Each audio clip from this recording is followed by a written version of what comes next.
Hello students, मैं Deepak Kumar DRD classes में आपका स्वागत करता हूं। आज हम लोग जो डिस्कस करेंगे वह करेंगे न्यूटन्स लॉ ऑफ मोशन के बारे में।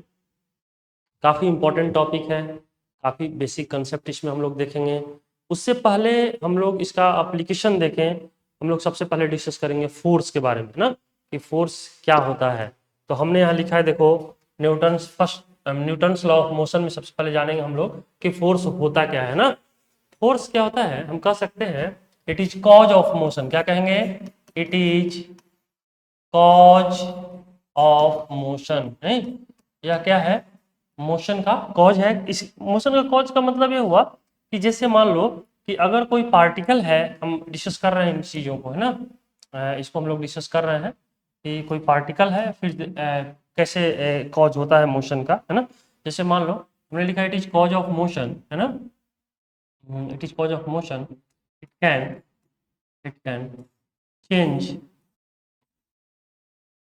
the position of particle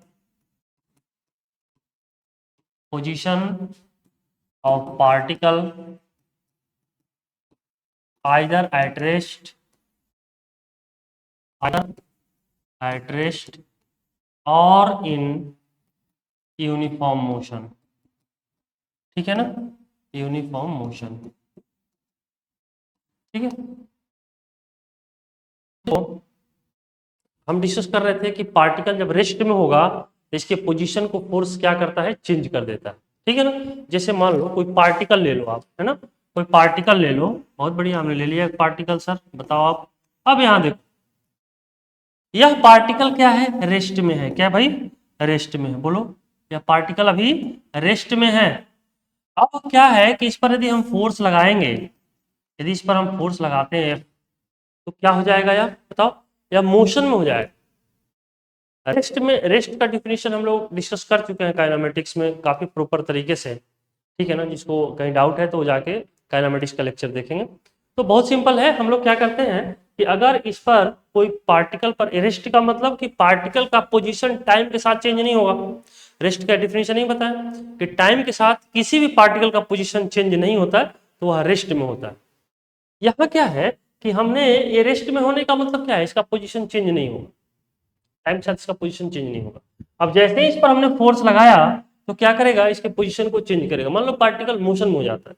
motion में होने का मतलब ये यहाँ से यहाँ आ गया, फिर यहाँ से यहाँ आ गया, है ना। तो आप क्या देख रहे हो, पहले पार्टिकल इस पोजीशन पर था, अब इस पोजीशन पर है, अब इस पोजीशन पर है, तो पार्टिकल का पोजीशन तो चेंज हो रहा है। तो हम लोग कहेंगे कि पार्टिकल क्यों चेंज हो रहा है, ये फोर्स की वजह से होता है। किसकी वजह से हो रहा है? इसमें फोर्स की वजह से हो रहा है। तो फोर्स क्या है, हमने लिखा है फोर्स जो है कॉज ऑफ मोशन होता है, यानी इसकी वजह से कोई पार्टिकल रेस्ट में है तो मोशन में हो सकता है। दूसरा हमने बताया कि फोर्स केवल पार्टिकल रेस्ट में है और उसी पर एक्ट करेगा, ऐसा नहीं है। फोर्स यदि पार्टिकल मोशन में है उस पर भी एक्ट कर सकता है। जैसे हमने लिखा है कि एट रेस्ट में भी होना चाहिए और यूनिफॉर्म मोशन में भी होना चाहिए। तो यूनिफॉर्म मोशन में है तब भी उस पर फोर्स एक्ट करेगा।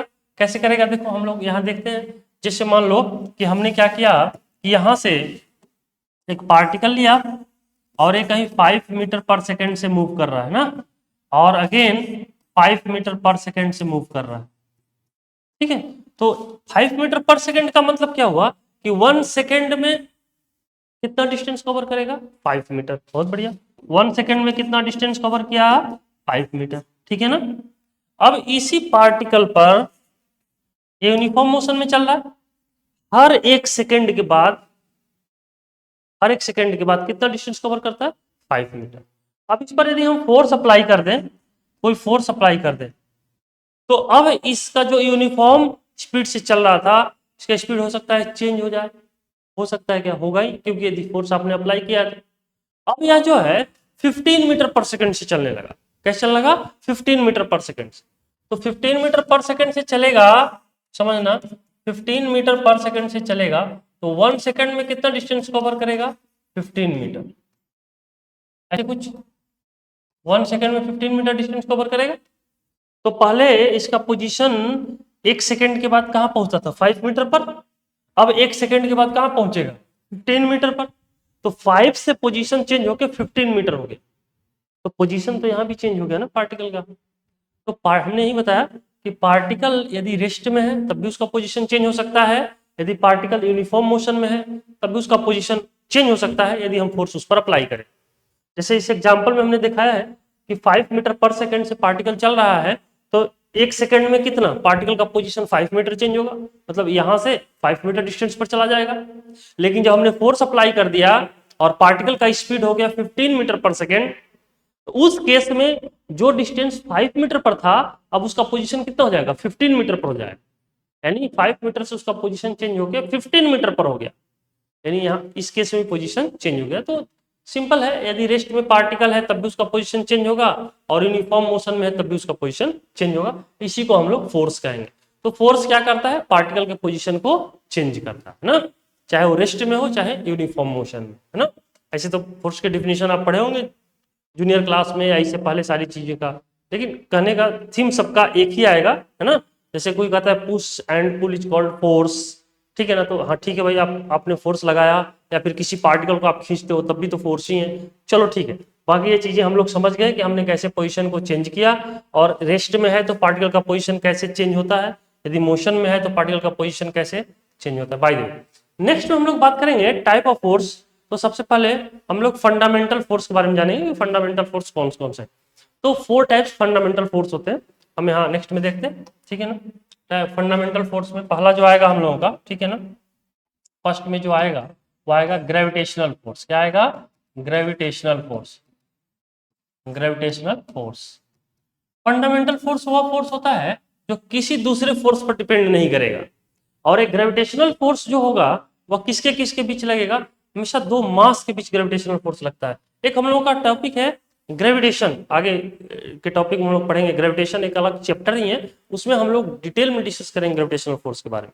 फिलहाल तो अभी ये समझते हैं ग्रेविटेशनल फोर्स 2 मासेज के बीच एक्ट करता है ना, इट एक्ट्स बिटवीन 2 मासेज, ठीक है ना, 2 मासेज। नेक्स्ट है हम लोगों का, और वह है इलेक्ट्रोमैग्नेटिक फोर्स। इलेक्ट्रोमैग्नेटिक फोर्स, ठीक है ना। इलेक्ट्रोमैग्नेटिक फोर्स क्या होता है बताओ। Electromagnetic force it acts between 2 charges, या 2 चार्ज के बीच लगता है, ठीक है। नेक्स्ट है हम लोगों का, और वो क्या है समझना, वो है weak nuclear force. Weak nuclear force, ठीक है ना। हम लिख सकते हैं इट एक्ट्स बिटवीन, ठीक है ना, it acts between 2 nucleons when beta particle is emitted, है ना। अगला हम लोग का यानी क्लियर है कि इलेक्ट्रोमैग्नेटिक फोर्स 2 चार्जेस के बीच लगेगा, और वीक न्यूक्लियर फोर्स हमेशा न्यूक्लियॉन्स के बीच लगेंगे, 2 न्यूक्लियॉन्स के बीच लगेंगे, ठीक है ना। ये न्यूक्लियॉन्स होते क्या है आगे हम लोग डिस्कस करने वाले हैं, कोई घबराने वाली बात नहीं। फोर्थ में हम लोग बात करेंगे स्ट्रॉन्ग न्यूक्लियर फोर्स, है ना, strong nuclear force. It acts between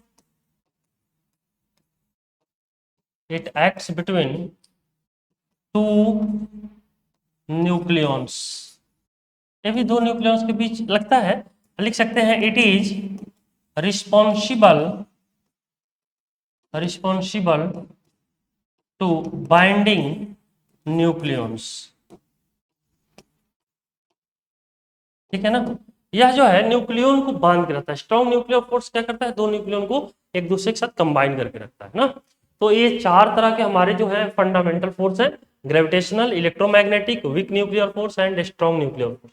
detail में हम लोग आगे सभी फोर्सेस के बारे में, जैसे ग्रेविटेशन है, इलेक्ट्रोमैग्नेटिक फोर्स है, सारी चीजें हम लोग देखेंगे। तो हम लोगों के पास है नेक्स्ट में हमने ये देख लिया कि फंडामेंटल फोर्स कितने तरह के होते हैं, है ना, और किस किस के बीच फंडामेंटल फोर्स लगते हैं। तो ग्रेविटेशनल फोर्स 2 मासेज के बीच, जैसा मैंने बताया कि आगे हम लोग डिटेल में डिस्कस करेंगे। तो अभी सिर्फ हमें जानते हैं इसका डिफिनेशन कि ये ग्रेविटेशनल फोर्स होता क्या है। तो 2 मासेज के बीच जो फोर्स लगता है उसको बोलते हैं हम लोग ग्रेविटेशनल फोर्स। उसी तरह दो चार्जेस के बीच जो फोर्स लगेगा, इसके बारे में हम लोग डिटेल में डिस्कस करेंगे। दो चार्ज के बीच जो फोर्स लगेगा वह कहलाएगा हमारा इलेक्ट्रोमैग्नेटिक फोर्स। उसी तरह से वीक न्यूक्लियर फोर्स न्यूक्लियंस के बीच लगता है, ठीक है ना। और स्ट्रॉन्ग न्यूक्लियर फोर्स भी न्यूक्लियंस के बीच ही लगेगा, लेकिन ये न्यूक्लियंस को बांध के रखता है। सबसे स्ट्रॉन्ग फोर्स यही होता है पूरे नेचर में, ठीक है ना। चलो नेक्स्ट में हम लोग जो बात करने वाले हैं, अगला हम लोगों के पास है समझना है, और वो है नेक्स्ट में नॉर्मल फोर्स, है ना।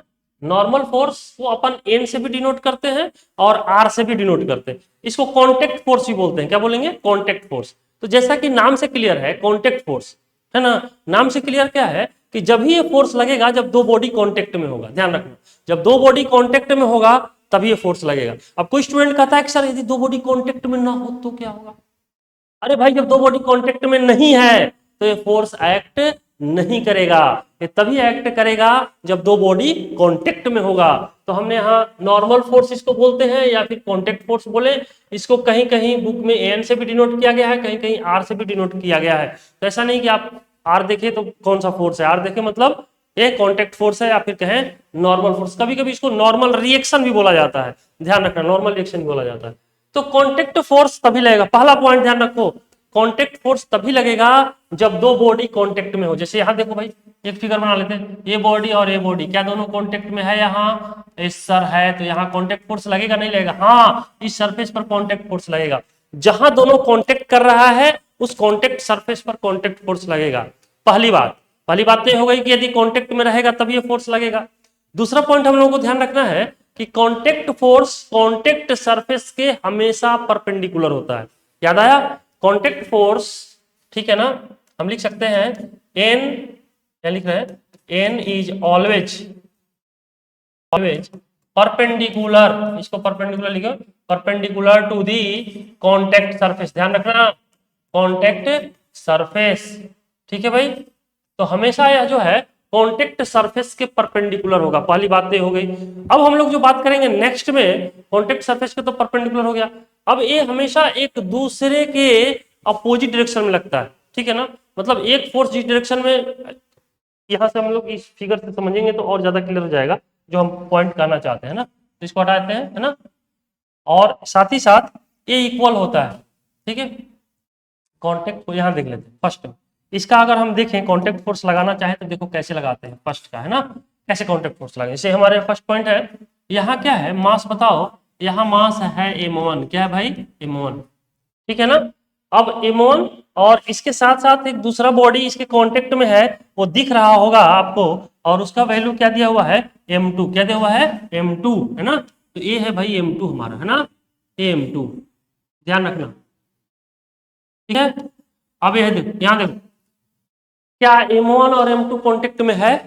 हाँ है। तो कांटेक्ट फोर्स लगेगा? हाँ श्योर लगेगा, यहाँ कांटेक्ट फोर्स लगेगा। अब कांटेक्ट फोर्स जैसा मैंने बताया कि हमेशा परपेंडिकुलर लगता है। तो एक हमारे पास क्वेश्चन है कि क्या कांटेक्ट फोर्स इस डायरेक्शन में होगा? नहीं भाई नहीं होगा, क्योंकि सरफेस के पैरेलल हो गया। ये कांटेक्ट सरफेस के पैरेलल हो गया। इस डायरेक्शन में कांटेक्ट फोर्स होगा? तुम कहोगे नहीं होगा, क्योंकि ये कांटेक्ट सरफेस के पैरेलल हो गया। परपेंडिकुलर होना चाहिए, तो कांटेक्ट सरफेस के परपेंडिकुलर तो ये लाइन है भाई। क्या इस लाइन पर फोर्स होगा कांटेक्ट फोर्स? हाँ ये सही है, कांटेक्ट सरफेस के परपेंडिकुलर वाली लाइन पर ही कांटेक्ट फोर्स होगा। यानी कांटेक्ट फोर्स हमेशा कांटेक्ट सरफेस के परपेंडिकुलर ही एक्ट करेगा। ये क्लियर है? बोलो यहां तक किसी को डाउट है? अब देखो इसका हम लोग डायरेक्शन देखते हैं कि किस डायरेक्शन में कौन कौन फोर्स लगाएगा, है ना। वही हम लोग डिस्कस कर रहे थे कि कांटेक्ट फोर्स जो है वह क्या है? हमेशा परपेंडिकुलर लगेगा, तो भाई इस लाइन पर लगेगा, है ना। अब देखो हमको कांटेक्ट फोर्स का डायरेक्शन चाहिए। यहाँ m1 और m2 दोनों कांटेक्ट में है, तो क्या m1 m2 पर कांटेक्ट फोर्स लगाएगा? पहला क्वेश्चन तुमसे पूछा जाए कि क्या m1 m2 पर कांटेक्ट फोर्स लगाएगा? तुम कहोगे सर लगाएगा, ठीक है ना। अगर पूछा जाए कि क्या m2 m1 पर कांटेक्ट फोर्स लगाएगा, तो क्या कहोगे? हाँ सर श्योर लगाएगा, कांटेक्ट फोर्स है, कांटेक्ट में है तो कांटेक्ट फोर्स लगाएगा। तो अब देखना होगा कि अगर हम लोगों का कांटेक्ट फोर्स किस किस डायरेक्शन में m1 पर लगेगा और किस डायरेक्शन में m2 पर लगेगा, है ना। इसको हम लोग देख लेते हैं। तो बहुत सिंपल है, देखो अगर मान लो यहाँ m1 है, हम इसी फिगर को यहाँ ड्रॉ कर लेते हैं। m1 है, ठीक है ना भाई, m1। तो ये ध्यान रखना, कॉन्टेक्ट फोर्स ड्रॉ करने का तरीका हम बता रहे हैं कि अगर मान लो M1 पर कौन फोर्स लगाएगा, M2, और M2 पर कौन लगाएगा, M1, दो ही बॉडी है ना भाई, M1 और M2 दो ही बॉडी है, दो ही बॉडी कॉन्टेक्ट में। तो अगर पूछा जाए कि क्या M1 M2 पर लगाएगा, M2 M1 पर लगाएगा, हाँ लगाएगा, तो हम M1 की बात कर रहे हैं अभी, M1 पर M2 कॉन्टेक्ट फोर्स लगाएगा, तो M2 किधर लगाएगा, किस डायरेक्शन में लगाएगा। तो यदि पूछा जाए कैसे इसको समझना है, इसके डायरेक्शन समझने का तरीका बता रहे हैं। आपसे पूछा जाए कि M2 M1 को किधर धक्का दे सकता है, किधर पुश कर सकता है, तो एक तरीका, कोई स्टूडेंट कहता है सर नीचे, अरे भैया नीचे क्यों जाएगा, नीचे तो कोई बॉडी नहीं है, M1 तो ऊपर है ना। M2 को अगर पूछा जाए, M2 से कहा जाए कि M1 को धक्का लगाओ आप, है ना, तो क्या करेगा ये M2 जो है, M1 को धक्का लगाने के लिए ऊपर की तरफ जाना पड़ेगा, इसको ऊपर की तरफ धक्का लगाना पड़ेगा, बोलो, तो ये हो जाएगा डायरेक्शन नॉर्मल का N1, मान लिया, बोलो कैसे माना, कैसे हमने डायरेक्शन निकाला। अगर M1 और M2 दोनों कांटेक्ट में है, समझना, अब जब दोनों कांटेक्ट में है तो कांटेक्ट फोर्स लगेगा, तो M2 से बोला जाएगा भाई M2 M1 पर किधर कांटेक्ट फोर्स लगाएगा, तो M2 से कहा गया कि भाई आप M1 को धक्का दो, वो किधर देगा, M1 को देखेगा ऊपर है, यानी अपवर्ड डायरेक्शन में, तो इसका कांटेक्ट फोर्स M2 के द्वारा M1 पर जो लगेगा वह अपवर्ड लगेगा। तो हम यहाँ लिख ले, इसी चीज को यहाँ लिख लेते, थोड़ा आसान हो जाएगा समझना। तो M1 और एक कांटेक्ट फोर्स लगा N1, चाहे N मानना है तो भाई आप N भी मान सकते हो, कोई दिक्कत वाली बात नहीं, ठीक है ना। चलो अब हम लोग क्या करते हैं, अब भाई ऐसा है कि M1 पर तो कांटेक्ट फोर्स लग गया, अब M2 पर लगा के देखते हैं ना, M2 पर, अब M2 पर लगाना है, तो अब देखो इसका डायरेक्शन निकालने के लिए क्या करना पड़ेगा, यहाँ देखो ध्यान रखना, ये तो पॉट लग गया, चलो ठीक है। अब हम M1 से बोल रहे हैं, M1 से क्या बोल रहे हैं कि भाई M2 पर आप धक्का लगाओ, M1 को आप बोलो कि M2 पर धक्का लगाओ। अब M1 किधर जाएगा धक्का लगाने, किस डायरेक्शन में धक्का लगाएगा, देखो फिगर से देखो, ये दिख रहा है कि M1 इस पर धक्का नीचे की तरफ लगाएगा, नहीं, तो यहाँ जो डायरेक्शन हो जाएगा कॉन्टेक्ट फोर्स का, वह इन डाउनवर्ड डायरेक्शन में जाएगा। समझ में आई बात, बोलो। तो एक चीज ध्यान रखना, यहाँ कॉन्टेक्ट एक ही है तो दोनों का फोर्स इक्वल होगा। अभी हमने लिखा, यहाँ लिखा N is always perpendicular to the contact surface, ठीक है ना, कॉन्टेक्ट सरफेस के हमेशा परपेंडिकुलर होगा, साथ ही साथ इक्वल मैग्नीट्यूड का होगा, यानी जितना फोर्स M2 अपवर्ड लगाएगा उतना ही फोर्स M1 M2 पर डाउनवर्ड लगाएगा, ठीक है ना। तो ये कॉन्टेक्ट फोर्स दोनों बॉडी के बीच हो गया, है ना, ये दोनों बॉडी के बीच M1 और M2 के बीच कॉन्टेक्ट फोर्स हो गया, ठीक है। चलो बहुत बढ़िया। अब यहाँ देखो, यानी इसमें हमने क्या देखा, हमने देखा कि कॉन्टेक्ट फोर्स परपेंडिकुलर ही लगेगा कॉन्टेक्ट सरफेस के। दूसरा क्वेश्चन देखते हैं, सेकंड वाला देखो भाई, सेकंड में क्या है, देखो यहाँ क्या है कि हमारे पास एक रड रखा हुआ, इस तरह से रड रखा हुआ इस प्लेन में, है ना, ठीक है, इस तरह से रड रखा हुआ, रड का कुछ मास होगा, कोई बात नहीं होने दो। रड कहाँ कहाँ कांटेक्ट में है, देखो यहाँ कांटेक्ट में है और यहाँ कांटेक्ट में, ठीक है ना, ये दो पॉइंट कांटेक्ट पॉइंट हुआ, तो जब दो पॉइंट कांटेक्ट पॉइंट आ गया तो कांटेक्ट फोर्स वहां लगेगा कि नहीं लगेगा, तो कांटेक्ट फोर्स लगेगा। अभी हमने बताया कि जहां जहां बॉडी कांटेक्ट में रहेगा वहां कांटेक्ट फोर्स लगना ही लगना है, तो भाई यहां लगेगा कांटेक्ट फोर्स और यहाँ कांटेक्ट फोर्स लगेगा, क्लियर है। तो अब देखो यहाँ कांटेक्ट फोर्स की हम बात करें तो हमने बताया कि कांटेक्ट फोर्स हमेशा परपेंडिकुलर होगा, नहीं, हमेशा परपेंडिकुलर होगा। तो इस सरफेस से, ये जो सरफेस है इसको अपन सरफेस मान ले, इस सरफेस से हम कहें और ये रड है, हम रड पर, हम इस सरफेस से बोले कि रड पर फोर्स लगाओ, तो किधर लगाएगा, ये रड को धक्का देगा, किधर धक्का देगा भाई बोलो, तो ये धक्का देगा परपेंडिकुलरली, ऐसे ऐसे धक्का देगा। उसी तरह इस सरफेस से, यहाँ के सरफेस से हम बोल दें कि इस रड पर धक्का लगाओ, किधर धक्का लगाएगा, अपवर्ड। हमें रड पर ही कांटेक्ट फोर्स बताना है, तो हमको ये देखना होगा कि रड पर सरफेस किस किस डायरेक्शन में कांटेक्ट फोर्स लगा रहा है। जैसे इसको अगर हम लिखना चाहें तो कुछ यहाँ लिख लेते हैं, है ना, नेक्स्ट हम लोग देख लेते हैं, ठीक है, नेक्स्ट में जैसे यहाँ देखो, चाहे यही देख लेंगे, कोई दिक्कत वाली बात नहीं है, यही देख लेते हैं। देखो यहाँ जो है कांटेक्ट फोर्स जो लगेगा, है ना, देखो ये कांटेक्ट फोर्स क्या होना चाहिए, परपेंडिकुलर होना चाहिए, है ना, तो ये इसको परपेंडिकुलरली ऐसे लगाए, इस डायरेक्शन, ये सरफेस है ना, सरफेस इस डायरेक्शन में लगाएगा, इसको N1 मान। उसी तरह से अगर हम इसको ऐसे मान लें रड को यहाँ बना रहे हैं, रड ऐसे हमारे पास है ना, और यहाँ जो है ये कांटेक्ट में है, इस तरह का सिचुएशन हमारे पास है ना। अब यहाँ देखो, इस पॉइंट को शो करने के लिए हमने यहाँ फिगर बनाया है, और हम उम्मीद करते हैं समझ में आएगा। इस पॉइंट पर एक कोई स्टूडेंट ऐसे ड्रॉ कर दे, कैसे लगा, जैसे कि इसको देख के, तो अगर हम इसको हटा के देखें तो ए पॉइंट और ए पॉइंट के बीच क्या 90 बन रहा है? नहीं भाई, ये कुछ इस तरह है और ये कुछ इस तरह, 90 तो नहीं बन रहा। यानी 90 हमें चाहिए होगा, हमें क्या चाहिए होगा?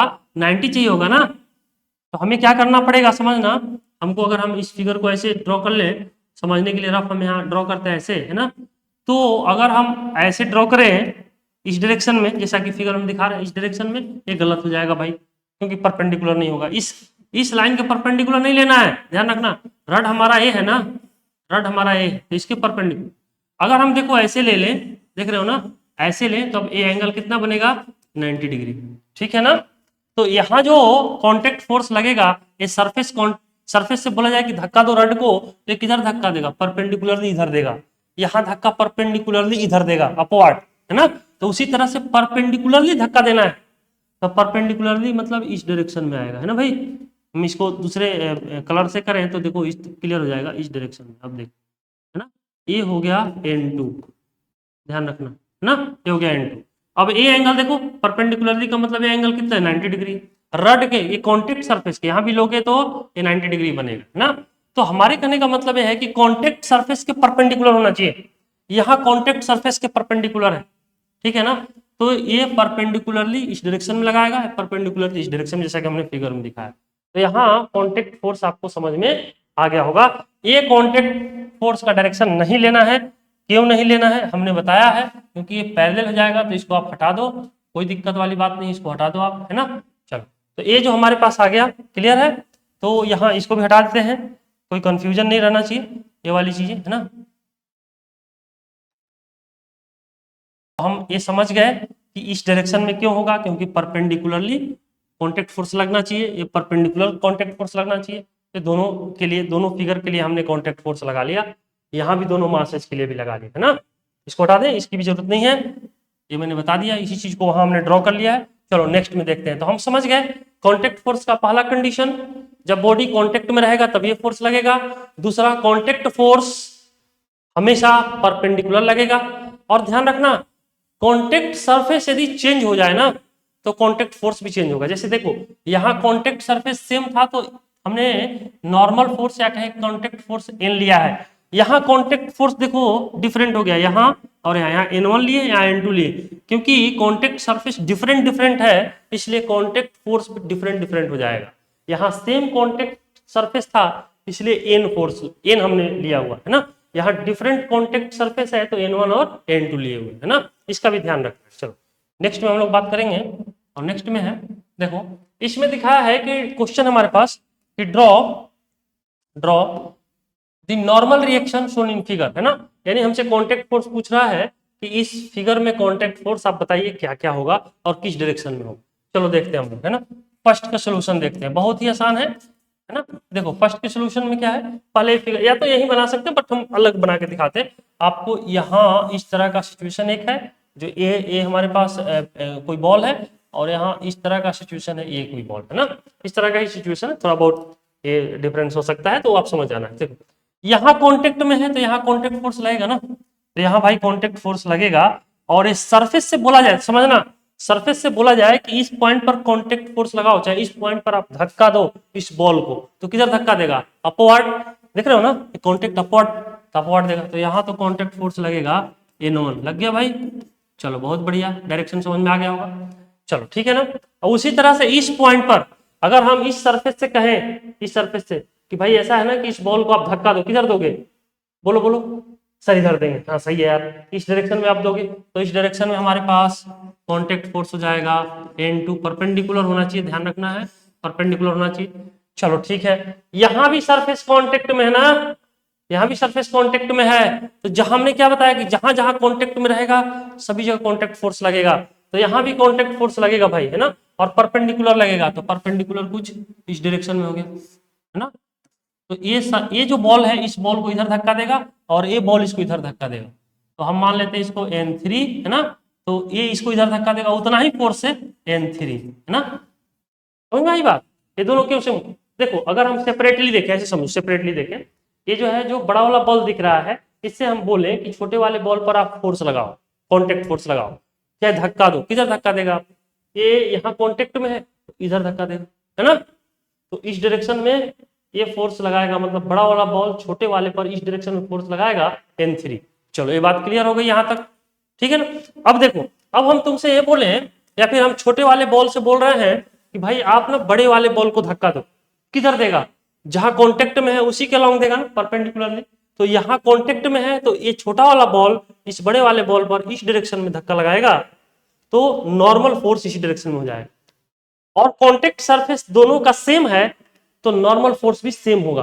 तो N3 इधर लिए हुए हैं तो इधर भी क्या लेना होगा, N3, ठीक है ना। और यहाँ देखो, अब तुम कहो कि सर यहाँ N1 N2 क्यों लिए, क्योंकि देखो यहाँ कॉन्टेक्ट सरफेस अलग है, ये कॉन्टेक्ट सरफेस अलग है, ठीक है ना। तो इसलिए यहाँ N1 और यहाँ N2 ले ली। चलो अब यहाँ देखते हैं इस पॉइंट पर, इस पॉइंट पर देखो यहाँ कॉन्टेक्ट में है, तो यहाँ कॉन्टेक्ट में है तो इस सरफेस से हम कह रहे हैं, सरफेस यदि बोला जाए कि छोटे वाले बॉल को आप धक्का लगाओ तो किधर लगाएगा, इस डायरेक्शन में लगाएगा। तो इस डायरेक्शन, बिल्कुल इस डायरेक्शन में लगाएगा, तो इस डायरेक्शन में हमारे पास N4 हो जाएगा। क्या हो जाएगा, N4, है ना। तो ये हमारा कॉन्टेक्ट फोर्स निकल गया, फिर कहें नॉर्मल रिएक्शन दोनों बॉल पर निकल गया, है ना। उसी तरह से अब यहाँ देखो दूसरा जो फिगर है हमारे पास, सेकंड, सेकंड में क्या है समझना, सेकंड में हमारे पास एक बॉल है और एक रड के साथ इस पोजीशन में रखा गया है, और कहा जा रहा है कि कांटेक्ट फोर्स आप बताइए कि कांटेक्ट फोर्स कहां कहां लगेगा, है ना। अब एक क्वेश्चन दिमाग में आ रहा होगा स्टूडेंट के कि क्या समझना कि क्या ये बॉल इस सरफेस पर कांटेक्ट फोर्स लगाएगा कि नहीं लगाएगा। हाँ भाई, कांटेक्ट में है तो यह सरफेस जब लगा रहा था बॉल पर तो सरफेस बॉल पर लगा रहा है तो बॉल भी सरफेस पर लगाएगा, बट हमें दिखाना किसका है, हमें सिर्फ बॉल पर कांटेक्ट फोर्स कहां कहां लग रहा है वो दिखाना है, तो इसलिए हमने सिर्फ बॉल की बात किया है ना। चलो ठीक है, अब यहां देखो, यहां क्या है कि ये बॉल और प्लस ये जो हमारे पास रड है, ये दोनों पर कांटेक्ट फोर्स दिखाना है ना। देखो कैसे करते हैं, हमारे पास यहाँ है, यहाँ हम ड्रॉ कर लेते हैं ना, बहुत ही सिंपल है। देखो तो हमने पहले बॉल को ड्रॉ कर लिया, देख लिया भाई, ड्रॉ कर लिया है ना। और यहाँ देखो अब हम दो चीजें हैं ध्यान रखना, और यहाँ एक रड है, रड को भी ड्रॉ कर लेते हैं, कोई दिक्कत वाली बात नहीं है ना, रड को भी ड्रॉ कर लिया। अब यहाँ देखो सिंपल है, अब यहाँ हम यदि पूछें या फिर कहें ये सरफेस है हमारे पास, ये क्या है बताओ, ये सरफेस है। हम इस सरफेस से बोल रहे हैं कि इस बॉल पर आप फोर्स लगाओ, कांटेक्ट फोर्स लगाओ या फिर कहीं धक्का लगाओ, किधर लगाओगे आप, तो ये सरफेस कहेगा कि यहाँ हम कांटेक्ट में है, सरफेस क्या कहेगा कि यहाँ हम कांटेक्ट में है तो हम इस डायरेक्शन में परपेंडिकुलरली इस डायरेक्शन में फोर्स लगाएंगे, है ना। अगर हम इस सरफेस से कहें कि भाई बॉल को धक्का दो, किधर देगा भाई, अपवर्ड ही देगा ना। तो यहाँ इस डायरेक्शन में हमारे पास जो फोर्स आ जाएगा वह कांटेक्ट फोर्स N1 आ गया, है ना, N1, ठीक है। चलो बहुत बढ़िया, बहुत ही अच्छा, ठीक है। अब चलो अब देखो, अब यहाँ देखो, अब इस सरफेस से हम बोल रहे हैं, सरफेस से क्या बोल रहे हैं कि इस रड पर आप कांटेक्ट फोर्स लगाओ। तो कांटेक्ट फोर्स का डायरेक्शन निकालने के लिए अभी बताया है कि हमको ये देखना होगा कि सरफेस इस रड को किधर धक्का देगा। तो अगर हम सरफेस से बोले कि आप रड को धक्का दो तो किधर देगा, अपवर्ड देगा ना, इसी डायरेक्शन। देखो रड यहाँ कांटेक्ट में है तो इस डायरेक्शन में देगा, तो इस डायरेक्शन में जो फोर्स होगा वह कुछ इस डायरेक्शन में हो जाएगा, N2, क्या हो गया, N2, ठीक है भाई। चलो बहुत बढ़िया।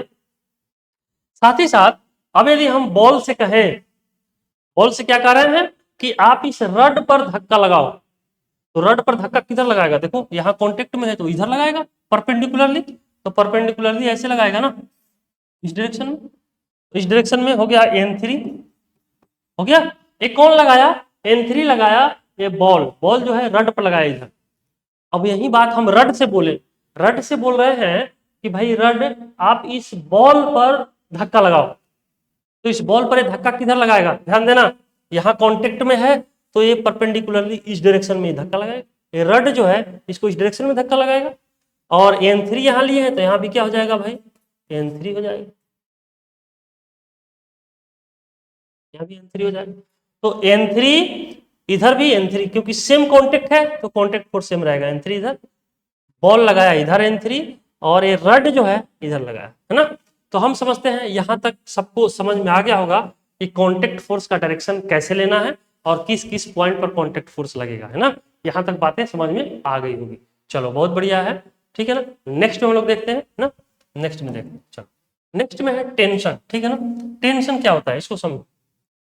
टेंशन क्या होता है कि यह फोर्स हमेशा रड या फिर स्ट्रिंग के अलोंग लगता है ना। जैसे मान लो, ठीक है ना, कि एक रड है हमारे पास इस तरह का, है ना, और इसको कहीं हैंग किए हुए, तो टेंशन या तो इधर लगेगा या इधर लगेगा। टेंशन को टी से डिनोट करते हैं, या एक फोर्स होता है, तो टेंशन या तो इधर लगेगा या फिर इधर लगेगा। तो हमेशा टेंशन क्या होगा, रड या रोप के अलोंग ही लगेगा, है ना। चलो, और ये हमने ये बात तो समझ लिया। अब एक चीज देखो कि अगर मान लो कि कोई स्ट्रिंग ले ले, पहला टेंशन में पॉइंट हम लोग यहाँ लिख रहे हैं ना, फर्स्ट पॉइंट लिखेंगे, कुछ पॉइंट्स हम लोग इसको समझेंगे, ठीक है ना।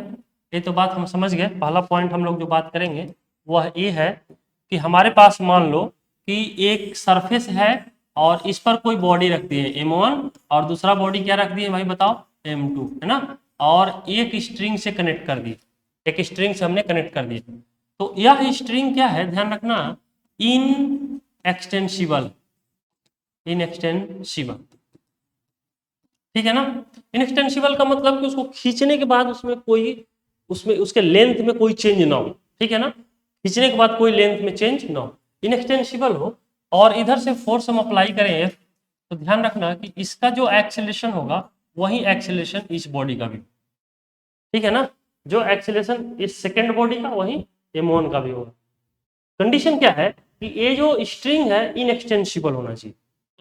चलो अब हमारे पास क्या है कि अगर हम दूसरा कोई ले लें, दूसरा पॉइंट देखें, तो यदि मान लो कि हमारे पास इसमें ऐसे भी किया सकता है, एक और एग्जांपल देखा जा सकता है कि अगर इस तरह से हम पुल्ली कोई ले लिए हैं और यहाँ कोई मास M है, M1 है और ये M2 है ना, ठीक है, M1 और M2, ठीक है।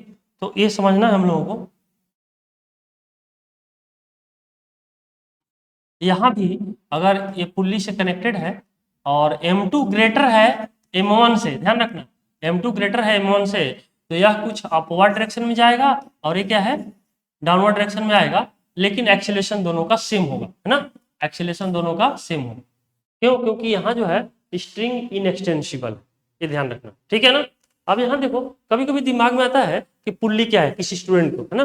तो पुल्ली जैसे पुल्ली एक तरह का एक व्हील टाइप बना रहता है, जो हालांकि हम आगे देखेंगे कि पुल्ली मासलेस लेते हैं, बट ऐसा पॉसिबल नहीं है प्रैक्टिकली, बट एक व्हील टाइप बना रहता है जिस पर आप स्ट्रिंग रखो तो, और कुछ मास हैंग कर दो, तो कुछ मास, वो मास जिसका मास ज्यादा है वो नीचे जाएगा, और इधर हैंग किए हो तो उसका मास ऊपर जाएगा।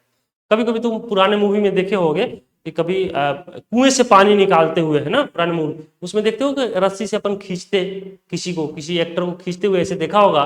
तो उस केसेज में क्या होता है कि वही पुल्ली होता है ना, उसके अगले साइड में बाल्टी होती है जिसमें पानी आता है और इधर अपन खींचते रहते हैं। तो उसी तरह का एक पुल्ली है, और इधर हम कुछ मास हैंग कर दिए M2 और M1, और M2 ग्रेटर है M1 से, तो जितना एक्सीलरेशन से नीचे आएगा उतने एक्सीलरेशन से ऊपर जाएगा। कंडीशन क्या है कि स्ट्रिंग इनएक्सटेंसिबल होना चाहिए, है ना, स्ट्रिंग के लेंथ में कोई चेंज ना हो। चलो दूसरा कंडीशन हमारे पास ये है कि अगर मान लो कि यहाँ कोई मास रख लिया M1, है ना, और यहाँ M2, है ना, मास का रख लिया M2, ठीक है भाई। तो यहाँ जो है ना, और कोई फोर्स अप्लाई कर लिया, ध्यान रखना है कि ये स्ट्रिंग जो है मासलेस है, क्या है, मासलेस है ना। आपको स्टूडेंट कहेगा अरे सर स्ट्रिंग मासलेस कैसे हो सकता है, सिंपल है, प्रैक्टिकली ये पॉसिबल नहीं है। स्ट्रिंग है तो मास होगा ही होगा कुछ ना कुछ, बट हमको ये मान के चलना है कि स्ट्रिंग मासलेस है। क्या मान के चलना है, स्ट्रिंग मासलेस है, मतलब स्ट्रिंग में कोई मास नहीं। यदि मासलेस स्ट्रिंग है तो ध्यान रखना किसी भी पॉइंट पर, अगर हम कोई भी पॉइंट ले लें तो इस पॉइंट पर टेंशन सेम होगा, टी की कोई पॉइंट आप ले लो, है ना, सभी पर टेंशन क्या होगा, इक्वल होगा, ध्यान रखना, है ना, हमेशा टेंशन इक्वल होगा किसी भी पॉइंट पर। कंडीशन क्या है, स्ट्रिंग मासलेस होना चाहिए। अब दूसरा कोई कहता है कि सर यदि मास हो तो भाई चलो एक मास वाला स्ट्रिंग लेके देखते हैं अपन, है ना। तो यहाँ एक मास का स्ट्रिंग है और यहाँ किसी बॉडी से हमने इसको कनेक्ट कर दिया है और इसका मास सेम है, और ये string has mass, string has मास, ठीक है ना। तो यहाँ जो अगर हम देखें, यहाँ अगर किसी पॉइंट पर टेंशन देखें, इस पॉइंट पर T1, इस पॉइंट पर कुछ टी हो जाएगा T2, इस पॉइंट पर T3, है ना। तो हर पॉइंट पर डिफरेंट डिफरेंट टेंशन होगा, टेंशन इक्वल नहीं होगा। यहाँ हम कह सकते हैं T1 not equal to T2 not equal to T3। ऐसा क्यों होगा? क्योंकि मास, स्ट्रिंग में मास है, तो स्ट्रिंग में यदि मास रहेगा तो टेंशन अलग अलग पॉइंट पर अलग अलग होगा, लेकिन अगर स्ट्रिंग मासलेस है तो सभी पॉइंट पर टेंशन इक्वल होगा। ठीक है ना। चलो ये बात तो हम लोग समझ गए टेंशन के बारे में। चलो अब एक बात करते हैं कि टेंशन का डायरेक्शन कैसे लेना है। ठीक है ना। तो टेंशन का डायरेक्शन जब भी लेना हो ना, हमेशा अवे ऑफ द बॉडी, जैसे मान लो यहाँ हमने कोई स्ट्रिंग से कनेक्ट कर दिया जिसका मास m है, ये थर्ड पॉइंट अपन मान ले, ठीक है ना, जिसका मास क्या है m है, और यहाँ हम देख रहे हैं कि इस स्ट्रिंग में टेंशन हमको निकालना है। क्या निकालना है? टेंशन। कैसे करते हैं? देखो यहाँ मास हमने m तो रख ही लिया, चलो बहुत बढ़िया। अब स्ट्रिंग में टेंशन तो होगा, स्ट्रिंग है तो इसमें टेंशन लगेगा, बोलो। तो टेंशन हमेशा अवे फ्रॉम द बॉडी होगा, बॉडी से दूर चलो। ठीक है ना। अब कैसे बॉडी से दूर चलना है आगे हम लोग फ्री बॉडी डायग्राम में बहुत सारा यूज करेंगे, याद हो जाएगा, बट अभी बता देते हैं। यहाँ देखो इस पॉइंट पर स्ट्रिंग है, यहाँ आप बैठ जाओ, बैठ गए, और हमने कहा कि भाई अब आप भागो। किधर भागना है बताओ, किधर भागना? बॉडी से दूर भागना। तो वो कोई स्टूडेंट कर रहा है हम सर इधर भागेंगे, अरे भाई इधर भागोगे तो बॉडी के नजदीक आओगे ना, बॉडी से दूर भागना। तो दूर भागने के लिए क्या करना होगा समझना। तो दूर भागने के लिए हमको समझ, दूर भागने के लिए इस डायरेक्शन में जाना होगा, बॉडी से दूर इस डायरेक्शन में, यानी टेंशन हमेशा अवे फ्रॉम द बॉडी होगा। तो टेंशन का ये डायरेक्शन हो जाएगा। यहाँ तक बात समझ में आ गई? ठीक है ना। एक चीज और हम लोग देख सकते हैं नेक्स्ट में, है ना, नेक्स्ट में हम लोग देख सकते हैं कि मान लो आपकी कोई हमारे पास पुल्ली है ना, और इस पर स्ट्रिंग हमने कनेक्ट कर दी, मास m1 है, ठीक है, और यहाँ स्ट्रिंग हमने कनेक्ट कर दिया m2, है ना, है ना, और यहाँ फ्रिक्शन है, यहाँ क्या है? फ्रिक्शन। पुल्ली और स्ट्रिंग के बीच फ्रिक्शन। अभी क्वेश्चन आता है फ्रिक्शन क्या होता है, तो फ्रिक्शन तो ऐसे आप जानते हो कि फ्रिक्शन होता क्या है, बट डिटेल में हम लोग डिस्कस करेंगे आगे फ्रिक्शन चैप्टर में। तो अभी बस इतना ध्यान रखना है कि इसमें फ्रिक्शन है, तो फ्रिक्शन है तो क्या होगा, तो दोनों साइड, पुल्ली की दोनों side tension different different, T1 और T2 डिफरेंट डिफरेंट। अगर ऐसा कर ले हम लोग, है ना, अगला पॉइंट में ये समझना कि यहाँ हमने पुल्ली रख लिया और यहाँ मास है m1, है ना भाई, और यहाँ क्या है, यहाँ मास है m2, ठीक है ना, m2, और यहाँ फ्रिक्शन लेस है, क्या है? फ्रिक्शन लेस, फ्रिक्शन लेस है ना भाई। तो जब फ्रिक्शन लेस रहेगा तब टेंशन सेम हो जाएगा, पुल्ली के दोनों साइड, इधर जितना टेंशन होगा उतना ही टेंशन इधर होगा। ये तभी होगा जब यहाँ फ्रिक्शन लेस रहेगा, यदि फ्रिक्शन रहेगा तो टेंशन पुल्ली के दोनों साइड डिफरेंट हो जाएगा। ठीक है ना। तो यहाँ तक चीजें समझ में आई होगी। चलो नेक्स्ट में हम लोग बात करते हैं, ठीक है ना। नेक्स्ट में है वेट। वेट क्या होता है? जैसे मान लो कोई बॉडी है, ठीक है ना भाई, और यहाँ देखो यहाँ कोई बॉडी है और इसका मास है m, है ना, तो वेट जो होगा इसका, वेट, वेट जो होगा समझना, वेट इक्वल टू होगा मास आई इंटू जी। हम यहाँ लिख लें इसको, इसको हम लोग ऐसे लिख लेते हैं, थोड़ा आसान हो जाएगा। वेट इक्वल टू, पहले फॉर्मूला लिख लेते हैं, वेट W इक्वल टू जो होगा वो हो जाएगा मास ना इंटू जी, है ना। और ये हमेशा जो होता है वर्टिकली डाउनवर्ड होता है, हमेशा क्या होगा, इसका जो डायरेक्शन होगा, ध्यान रखना, इसका जो डायरेक्शन होगा वो हमेशा क्या होगा, वर्टिकली डाउनवर्ड। क्या होगा? Vertically downward. ठीक है, अभी यही ध्यान, वर्टिकली डाउन, ऐसे वेट हमेशा डाउनवर्ड की तरफ लगता है ना, मतलब सेंटर ऑफ द अर्थ होता है एक्चुअली वेट का जो मेन डायरेक्शन है वो centre of the earth, but अभी ध्यान रखो कि वर्टिकली डाउनवर्ड होता है क्योंकि हम जहाँ हैं सरफेस पर, उसका अर्थ का सेंटर यहीं कहीं वर्टिकली डाउनवर्ड ही लगेगा। तो आपको ये ध्यान रखना है कि हमेशा वर्टिकली डाउनवर्ड लगाएं। फ्री बॉडी डायग्राम में ऐसे ही ड्रॉ करेंगे। चलो अब यहाँ हम लोग बात कर रहे हैं कि कोई एग्जाम्पल ले लेते हैं ना। एक्चुअली यहाँ मास क्या है m, तो वेट किधर लगेगा भाई, वर्टिकली डाउनवर्ड। वेट इक्वल हो जाएगा मास, मास का वैल्यू m और g तो लगाना है, और g क्या है, हाँ हम चाहे तो लिख सकते हैं where g is equal to acceleration due to gravity, acceleration due to, ये बताए हुए अपन ग्रेविटी, ठीक है ना, काइनेमेटिक्स में हमने बताया है तो देख लेना, है ना। एक्सेलरेशन ड्यू टू ग्रेविटी, जी का वैल्यू, इसका वैल्यू मैंने बताया है कितना होता है, 9.8 मीटर पर सेकेंड स्क्वायर, या फिर इसी को सिंपली 10 मीटर पर सेकेंड स्क्वायर, हम लोग लिख सकते हैं, कैलकुलेशन इजी हो जाता है 10 रखने से, है ना। तो 10 मीटर पर सेकंड स्क्वायर रख सकते हैं। तो वेट इजकल टू होगा मास इंटू जी। अगर हम ऐसे रख लें, है ना, यहाँ कोई बॉडी है और यहाँ 5m करके इसका मास दिया हुआ है, तो इसका वेट किधर हो जाएगा, डाउनवर्ड। वेट इजकल टू हो जाएगा मास इंटू जी, तो 5m इंटू जी, तो ये डाउनवर्ड होगा 5m। तो वेट हमेशा पार्टिकल का वर्टिकल डाउनवर्ड लगेगा और इसका वैल्यू होगा मास इंटू जी, ये हमने दिखाया। चलो नेक्स्ट में हम लोग देखते हैं, है ना। नेक्स्ट में हमारे पास क्या है, हमको कह रहा है free body diagram FBD draw करने के लिए, है ना। तो पहले हम लोग जानते हैं, ठीक है ना, शोइंग फ्री बॉडी डायग्राम क्या होता है, शोइंग ऑल द फोर्सेज, लिख लें कोई दिक्कत नहीं है,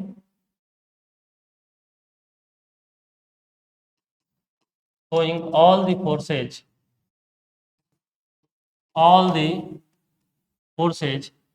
on single body और पार्टिकल, है ना। इसी को बोलते हैं फ्री बॉडी डायग्राम, है ना। फ्री बॉडी डायग्राम का मतलब हुआ कि जिस पार्टिकल का आपसे फ्री बॉडी डायग्राम पूछा जाए, बहुत सिंपल है। फ्री बॉडी डायग्राम आपसे जिस पार्टिकल का पूछा जाए, जिस बॉडी का पूछा जाए, क्या करना है, उस बॉडी पर जितना भी फोर्स लग रहा है उसको एक सिंगल ड्रॉ करो और ड्रॉ करके उस पर जितना भी फोर्स लग रहा है सभी फोर्स को शो कर दो डायरेक्शन के साथ, कौन फोर्स किस डायरेक्शन में लग रहा है, किस डायरेक्शन, ये सारा जब शो कर दोगे तो वही कहलाएगा फ्री बॉडी डायग्राम, ठीक है ना। तो यहाँ तक समझ में आया होगा, इस क्वेश्चन से और क्लियर हो जाएगा, कोई घबराने वाली बात नहीं। देखो यहाँ हमको ड्रॉ करना है फ्री बॉडी डायग्राम इस बॉडी का, है ना, ये भी दिया हुआ है, ये भी दिया हुआ है ना, इस बॉडी का ड्रॉ करना। तो सिंपल है, हम क्या क्या इस पर फोर्स लग सकता है। तो पहला, यदि किसी बॉडी का मास है तो अभी हमने बताया उस पर वेट लगेगा कि नहीं लगेगा, बताओ सर। लगेगा, सिंपल है, वेट तो लगेगा लगेगा। अब क्वेश्चन है वेट किधर लगेगा, वेट का डायरेक्शन अभी हमने बताया हमेशा वर्टिकली डाउनवर्ड, किधर लगेगा, वर्टिकली डाउनवर्ड। तो वेट हमेशा वर्टिकली डाउनवर्ड लगेगा, इस पर तो वेट लग जाएगा, है ना, वेट लग जाएगा वर्टिकली डाउनवर्ड। तो वर्टिकली डाउनवर्ड हम यहाँ लिख लें क्या, चलो यहाँ लिख लेते हैं तो थोड़ा अच्छा समझ में आएगा, कोई घबराने वाली बात नहीं है।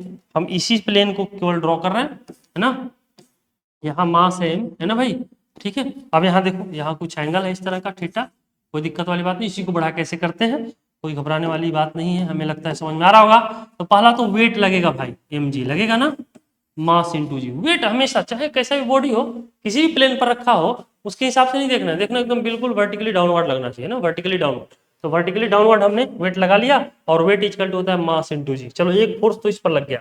दूसरा क्या लगेगा कि देखो, अब दूसरा देखो, ये जो बॉडी है ना, ये इस सरफेस के कांटेक्ट में है, क्या है, सरफेस के कांटेक्ट में, तो कांटेक्ट फोर्स लगेगा। अभी हमने बताया कि कोई भी बॉडी यदि कांटेक्ट में है तो वहां कांटेक्ट फोर्स लगेगा, और कांटेक्ट फोर्स हमेशा सरफेस के परपेंडिकुलर लगता है। तो भाई यहाँ कांटेक्ट फोर्स इसके परपेंडिकुलर, यानी कुछ इस तरीके से लगेगा, ऐसे, है ना। अब तुम ये कह रहे हो कि ऐसे क्यों भाई, हाँ बिल्कुल, यहाँ देखो, यहाँ देखो, इस तरह का लाइन है तो परपेंडिकुलर ऐसे होगा ना, ऐसे परपेंडिकुलर नहीं होगा, यहाँ 90 नहीं बनेगा, बट यहाँ 90 बनेगा, ये एंगल 90 होगा। तो परपेंडिकुलर मतलब इस प्लेन के परपेंडिकुलर, इस प्लेन मतलब इस कॉन्टेक्ट सरफेस के, ये प्लेन क्या है, कॉन्टेक्ट सरफेस है ना, तो कॉन्टेक्ट सरफेस के परपेंडिकुलर ऐसे लगेगा। तो ये नॉर्मल, ये सरफेस किधर लगाएगा, इस डायरेक्शन में लगाएगा ना, इस डायरेक्शन में फोर्स लगेगा एन, लगेगा। चलो बहुत बढ़िया, ये फोर्स लग गया। अब हमारे पास क्या है, अब हमारे पास है, समझना, अब है ये जो स्ट्रिंग से कनेक्टेड है ना, तो स्ट्रिंग से कनेक्टेड है तो क्या लगेगा इसमें, बताओ। स्ट्रिंग से कनेक्टेड है तो टेंशन लगेगा, क्या लगेगा, टेंशन। तो टेंशन लगाने के लिए हमने अभी बताया है कि टेंशन का जो डायरेक्शन होगा वो हमेशा अवे फ्रॉम दी बॉडी होगा, बॉडी से दूर चलना होगा। तो अगर ये बॉडी है, यहाँ स्ट्रिंग है, तो स्ट्रिंग पर लगा लो भैया, लगा लिया, है ना।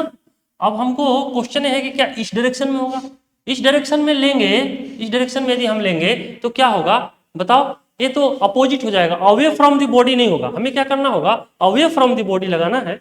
तो अवे फ्रॉम द बॉडी का मतलब इस डायरेक्शन में हो जाएगा टेंशन टी। तो यहां तक समझ में आ गया। और कोई फोर्स इस पर लग रहा है, नहीं भाई, वेट लग रहा है, कॉन्टेक्ट में है तो contact force, tension away from the body लग गया। यहां तक किसी को कोई डाउट है तो पहले इसको नोट कर लो, चीजों को समझो, फिर नेक्स्ट में हम लोग बात करते हैं अगला क्वेश्चन। चलो तो नेक्स्ट में हम लोग जो बात कर रहे हैं, ये जो दूसरा पार्ट है हम लोगों का, इस पर हम लोग फ्री बॉडी डायग्राम तो अब इतना समझ गए हैं, इसी में हम लोग ड्रॉ कर सकते हैं और ये बड़ा सिंपल है। देखो देखो, अब यहाँ क्या है कि यहाँ एक कॉन्टेक्ट में है और यहाँ कॉन्टेक्ट में है, इसका मास है, इस बॉडी का मास है, तो वेट लगेगा नहीं लगेगा, तुमको सर लगेगा, किधर लगेगा बताओ, वर्टिकली डाउनवर्ड। तो भाई वर्टिकली डाउनवर्ड लगा लो, बहुत बढ़िया, वर्टिकली डाउनवर्ड लगा लिया सर, बहुत अच्छा, लग गया एम जी। चलो अब क्या है, कि कांटेक्ट में जहां जहां रहेगा कांटेक्ट फोर्स लगेगा।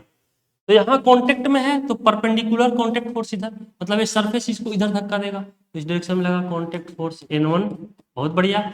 और इधर क्या लगेगा, यहाँ कांटेक्ट में है तो कांटेक्ट फोर्स लगेगा N2, ये सरफेस इसको इधर कांटेक्ट फोर्स लगेगा, इधर धक्का देगा, है ना। तो हमने देख लिया कि यहाँ जो है और कोई फोर्स लगेगा। अब कोई कहेगा सर टेंशन लगाओ इसमें, अरे भाई स्ट्रिंग नहीं है तो टेंशन नहीं लगेगा, स्ट्रिंग जहां रहेगा वहीं टेंशन लगेगा, इसमें स्ट्रिंग नहीं है तो नहीं लगा।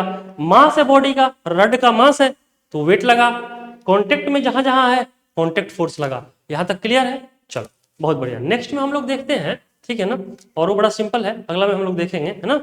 देखो नेक्स्ट में हमारे पास क्या है कि इस बॉडी का हम लोग फ्री बॉडी डायग्राम ड्रॉ करना है, ये सिस्टम जो दिया हुआ है ना। चलो तो यही ड्रॉ कर लेते हैं, ठीक है ना, कोई घबराने वाली बात नहीं।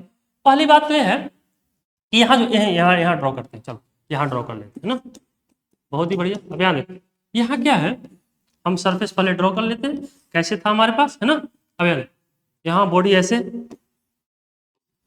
M1, यहाँ पुल्ली है ना, और यहाँ जो है मास क्या है भाई M2, ठीक है भाई M2, बहुत बढ़िया, है ना।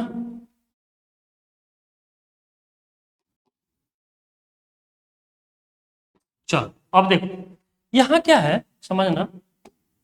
सबसे पहली बात, यदि मास है तो क्या वेट लगेगा, बोलो। हाँ लगेगा, हाँ सर बिल्कुल लगेगा, वेट लगेगा, लगा लो। वेट किधर लगेगा, वर्टिकली डाउनवर्ड, तो भाई वेट लगाओ वर्टिकली डाउनवर्ड, बहुत अच्छा, वेट लगा लिया। M1 जी, कोई दिक्कत किसी को भी, चलो अच्छा है। अब यहाँ देखो, यहाँ कांटेक्ट में है तो कांटेक्ट फोर्स लगेगा नहीं लगेगा, जहां कांटेक्ट में है तो कांटेक्ट फोर्स लगेगा नहीं लगेगा, तुम कहोगे लगेगा सर।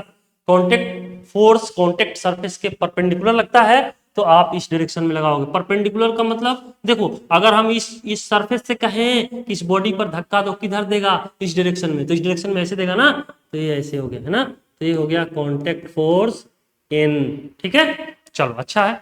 अब यहाँ देखो, यहाँ टेंशन तो लगेगा भाई, बोलो टेंशन तो लगेगा ना, क्योंकि स्ट्रिंग कनेक्टेड है। तो इस बॉडी का आप फ्री बॉडी डायग्राम ड्रॉ कर रहे हो तो क्लियर है कि इस बॉडी से दूर टेंशन होना चाहिए, तो टेंशन का डायरेक्शन बिल्कुल ऐसे लेना है ना, तो इस डायरेक्शन में टेंशन हो जाएगा T। कोई दिक्कत? कोई दिक्कत नहीं, बहुत बढ़िया। चलो अब यहाँ देखो, इस बॉडी का तो फ्री बॉडी डायग्राम हो गया। अब इसका देखो, इसका वेट लगेगा डाउनवर्ड, अरे लगेगा भाई M2 जी, लगा लिया।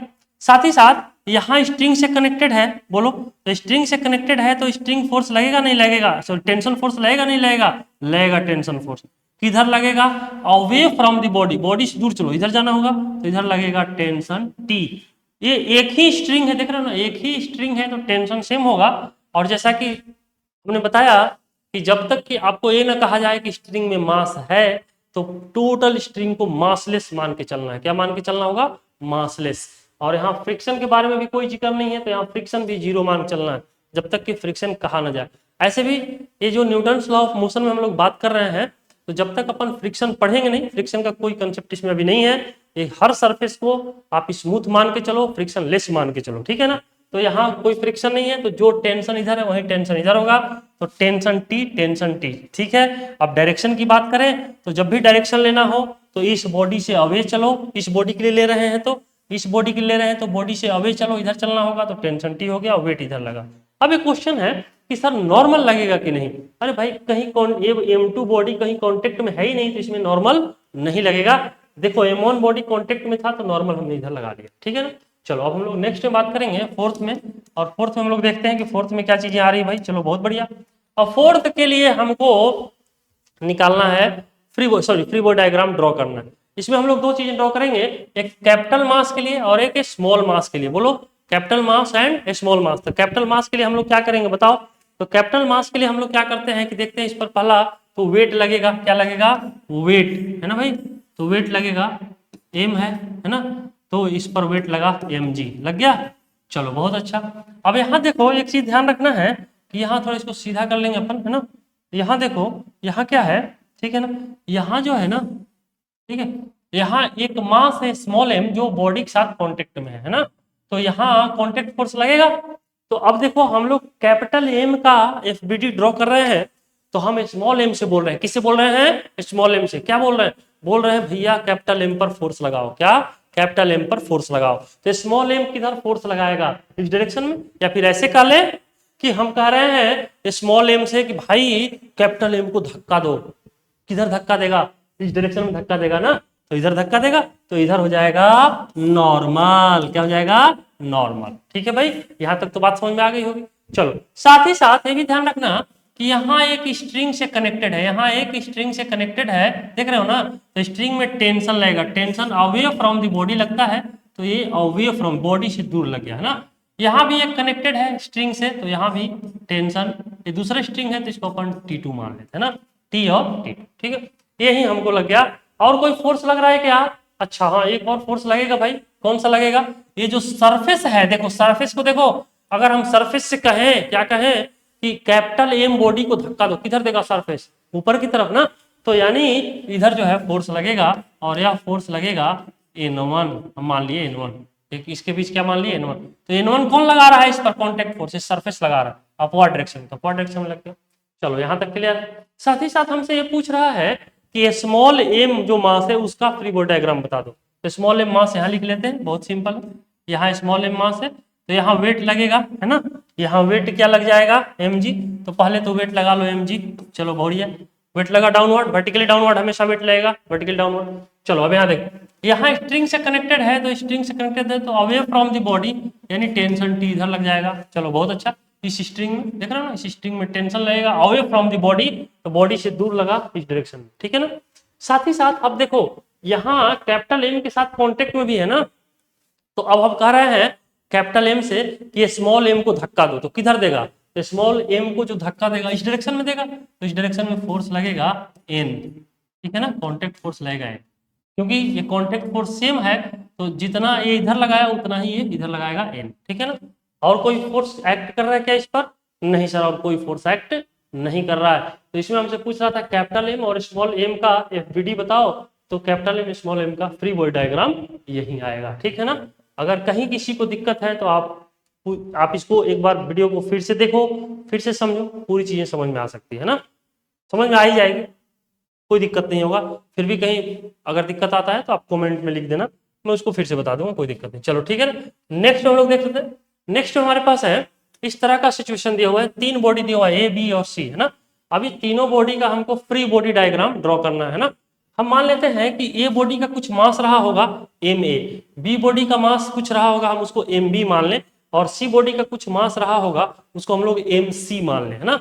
तो अब हम लोग क्या करते हैं समझना कि यहाँ देखो, यहाँ इसको सोल्यूशन करते हैं, और ये बहुत ही सिंपल है, ठीक है ना भाई, ये बहुत सिंपल है। हम लोग कैसे करेंगे, देखो यहाँ ये जो बॉडी है ना ए, इस पर वेट लगेगा एम ए, इसका मास है तो वेट लगेगा, यहाँ लिखते हैं, यहाँ ज्यादा अच्छा समझ में आएगा। चलो यहाँ देखते हैं एम ए, तो वेट किधर लगेगा, downward, M A G, weight लग गया, चलो वेट लग गया, बहुत बढ़िया सर, वेट लग गया।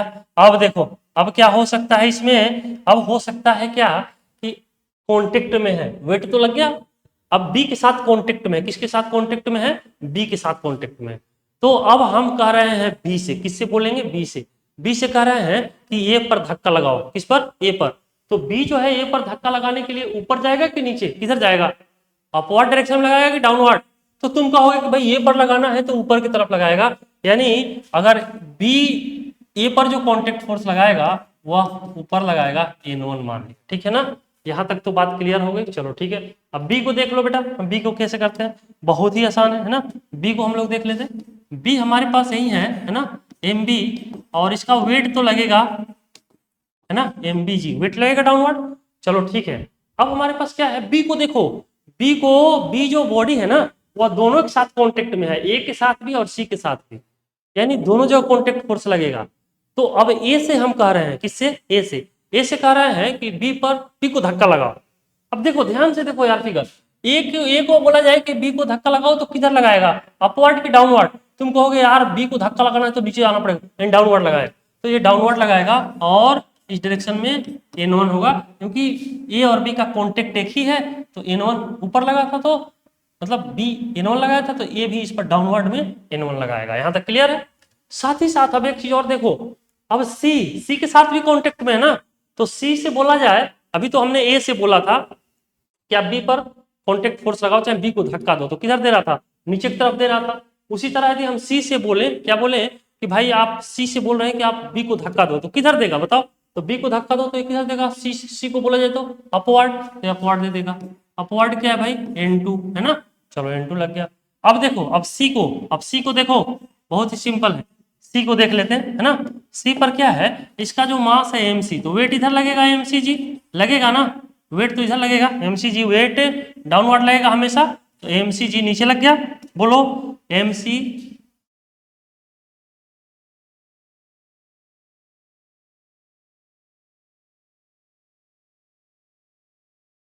तो जो मास है बी का, वेट लगेगा डाउनवर्ड एम बी जी, है ना। अब यहां देखो, यदि हम सी से बोले कि सी से बोल, सॉरी सरफेस से हाँ बी है ना, सी से बोल रहे हैं, सी से बोल रहे हैं कि भाई सी आप बी को धक्का दो, किधर देगा? अपवर्ड, है ना। तो ये अपवर्ड देगा भाई, अपवर्ड हो जाएगा N2। क्लियर है? बहुत अच्छा, N2 हो गया। अब देखो, और कोई फोर्स लगेगा? नहीं, देखो वेट इसका लग गया, यहां कांटेक्ट में है, यहां कांटेक्ट में है, तो दो कांटेक्ट फोर्स लग गया। चलो ठीक है, अब सी के लिए देखते हैं ना। अब सी देखो भाई, ये हो गया हमारे पास सी, एम सी, तो वेट लगेगा एम सी जी, लगेगा ना। वेट तो लगेगा, बोलो वेट लगेगा एम सी जी, तो हम लिख लिए एम सी जी। चलो ठीक है, बहुत बढ़िया। अब जो सी बॉडी है वह दो जगह कांटेक्ट में है, देखो एक तो सरफेस के साथ है और एक बी के साथ है। यदि बी से कहा जाए कि सी को धक्का लगाओ, किधर लगाएगा? देखो बी है ना, अब बी से कहा गया सी को धक्का लगाओ, किधर लगाएगा? डाउनवर्ड लगाएगा भाई, नीचे की तरफ लगाएगा, तो नीचे की तरफ लगा दी, है ना, N2। क्योंकि बी और सी के बीच जो हमने कांटेक्ट फोर्स लिया N2, तो बी और सी के बीच N2, है ना।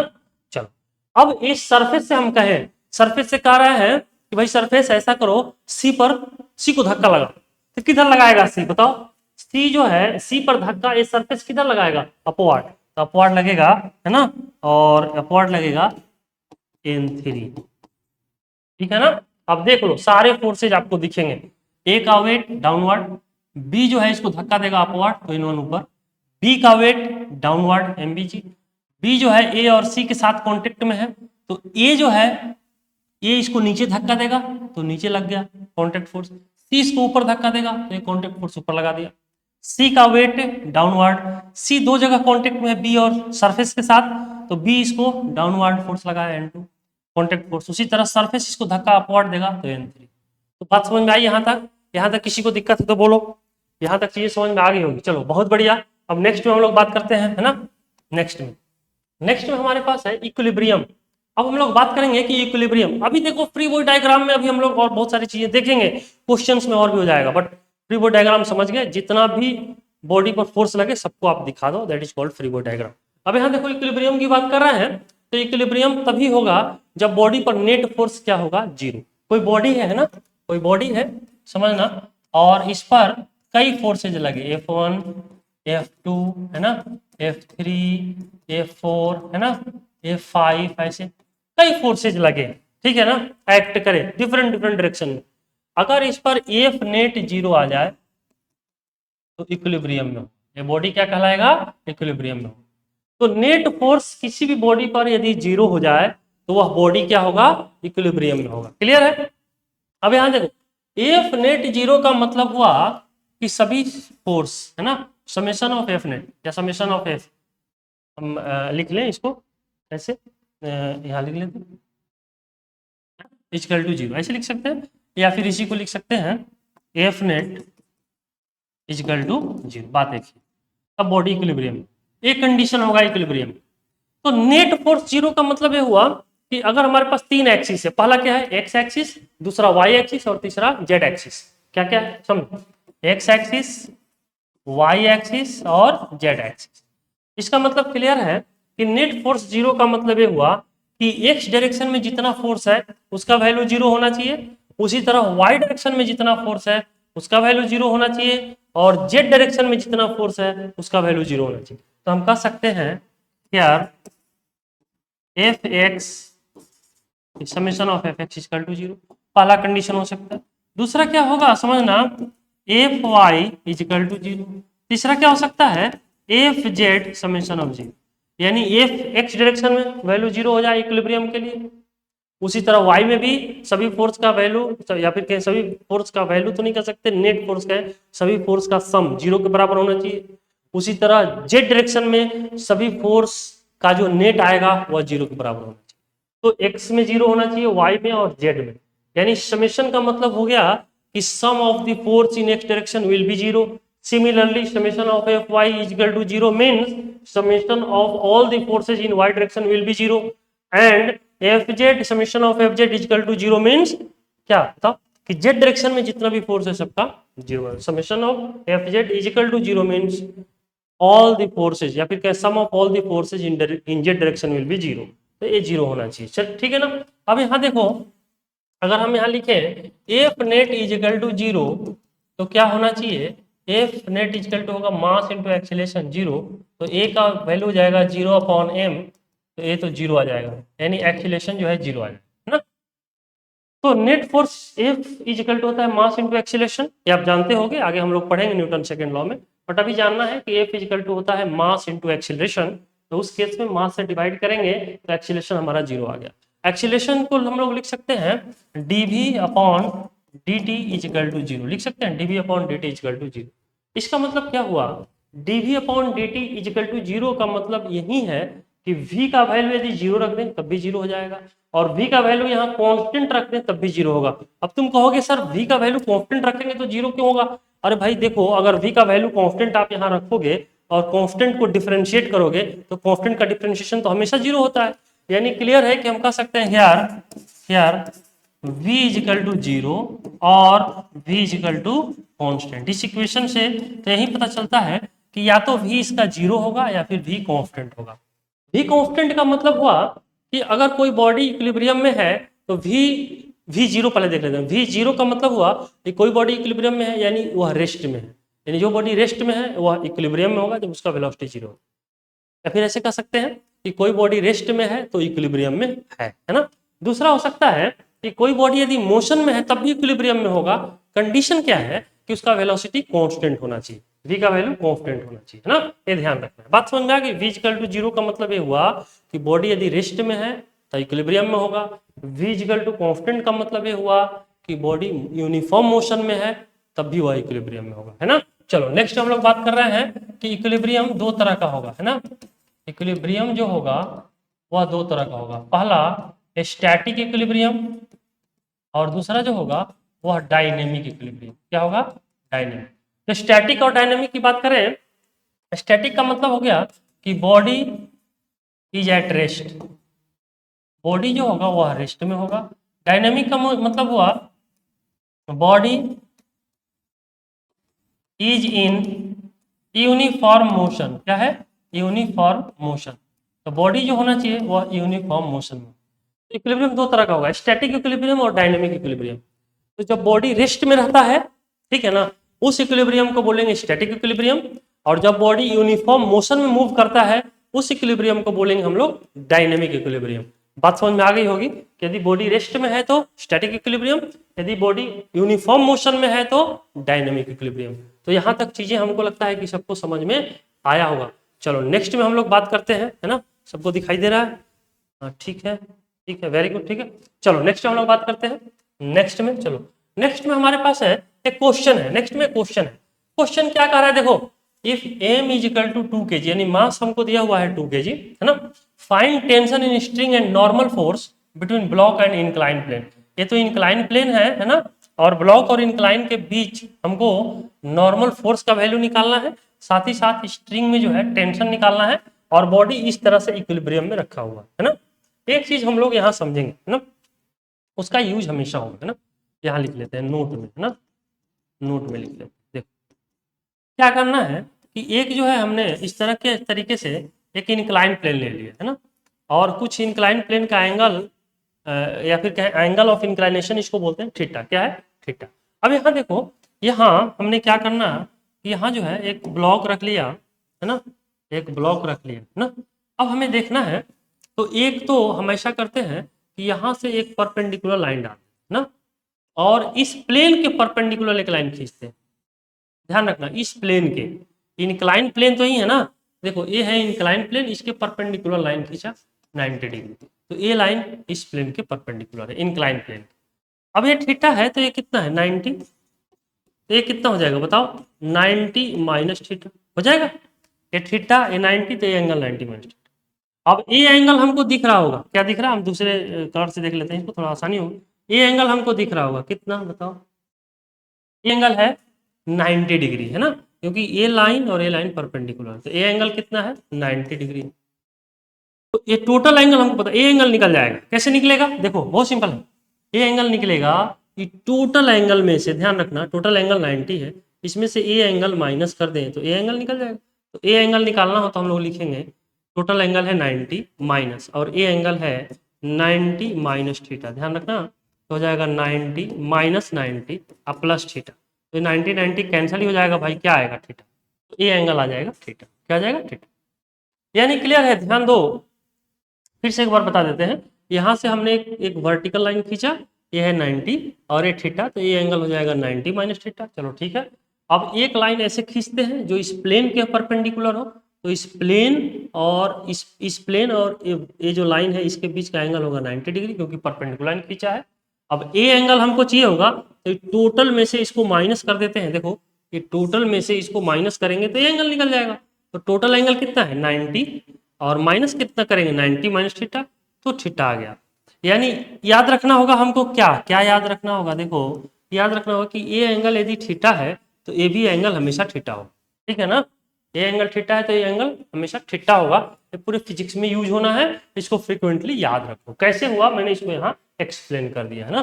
तो हम यहाँ कह सकते हैं, ठीक है ना, एंगल बिटवीन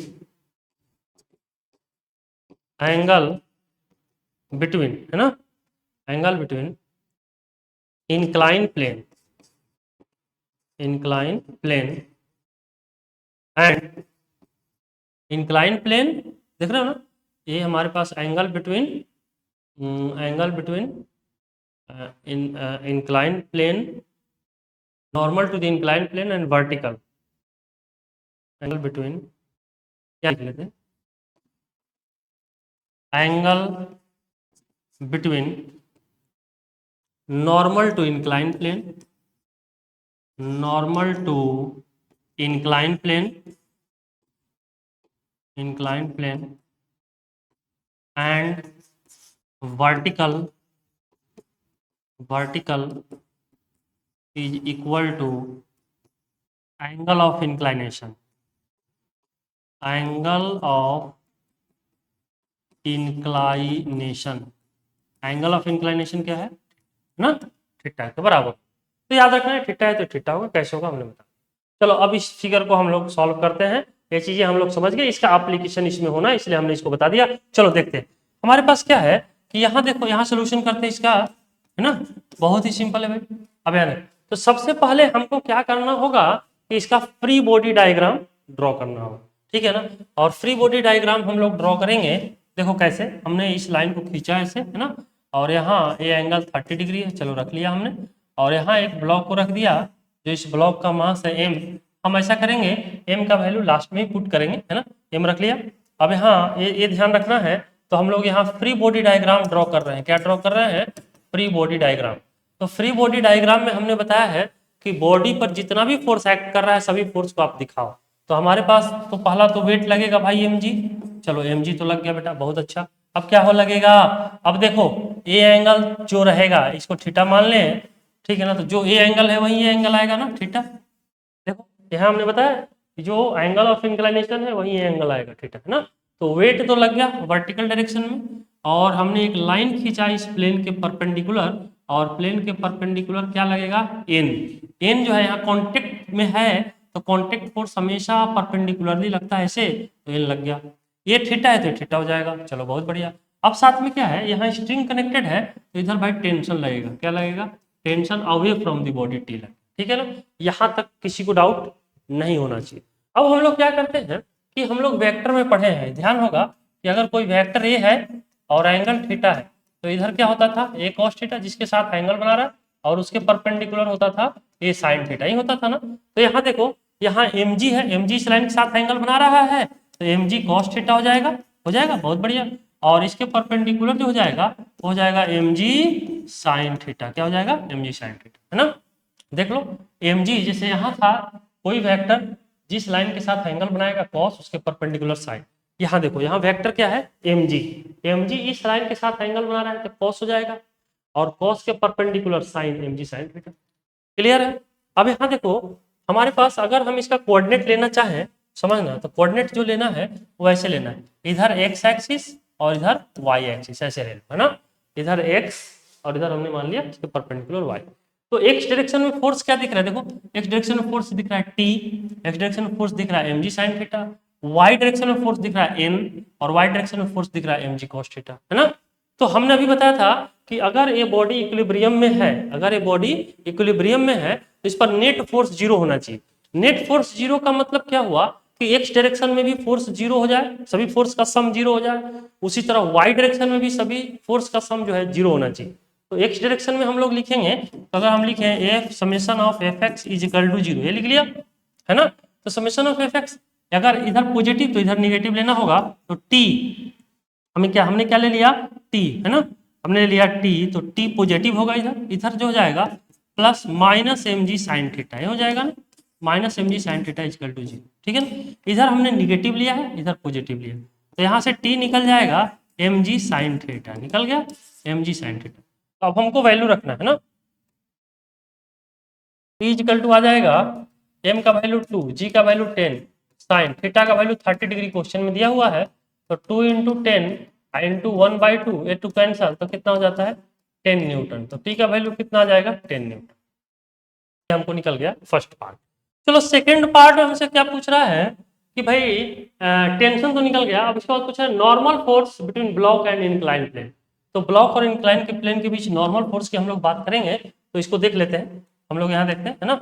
नॉर्मल फोर्स के लिए हम लोग क्या करेंगे, एक्स डायरेक्शन में फोर्स तो हमने जीरो कर लिया है, अब क्या करना होगा, वाई डायरेक्शन में सभी फोर्स का सम जीरो के बराबर करेंगे। तो हम यहाँ लिखेंगे, है ना, क्या लिखेंगे समझना, और ये बहुत सिंपल है। हम यहाँ लिखने वाले हैं F Y summation of F Y is equal to zero, है ना। तो एफ वाई में अगर हम देखें तो N plus minus M G cos theta is equal to zero, यही आएगा। देखो कैसे आया, समझो, यहाँ समझो। देखो एन जो है ना, इस डायरेक्शन में हमने पॉजिटिव वाई लेना है, इस डायरेक्शन में निगेटिव वाई, तो इधर जो है वाई पॉजिटिव होगा, इधर वाई निगेटिव होगा, यानी एन फोर्स इधर पॉजिटिव और एम जी कॉस थीटा ये वाई पर है, इधर निगेटिव लेना होगा। तो वही हमने किया है, यहाँ देखो एन जो है पॉजिटिव लिया है और plus M G cos theta को निगेटिव ले लिया है ना। तो यहाँ से एन का जो वैल्यू आ जाएगा, इधर ले जाएंगे तो प्लस हो जाएगा एम जी कॉस थीटा। तो वैल्यू रख लो भाई, 2 इंटू 10 कॉस 30 डिग्री, कितना 30 डिग्री, बहुत ही बढ़िया।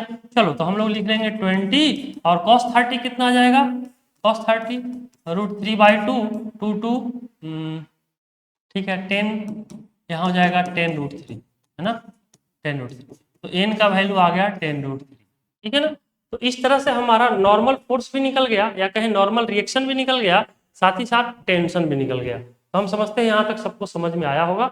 यदि किसी को डाउट है, वीडियो फिर से एक बार देखो, बहुत अच्छे समझ में आएगा, कोई दिक्कत नहीं आएगी। चलो नेक्स्ट हम लोग बात करते हैं।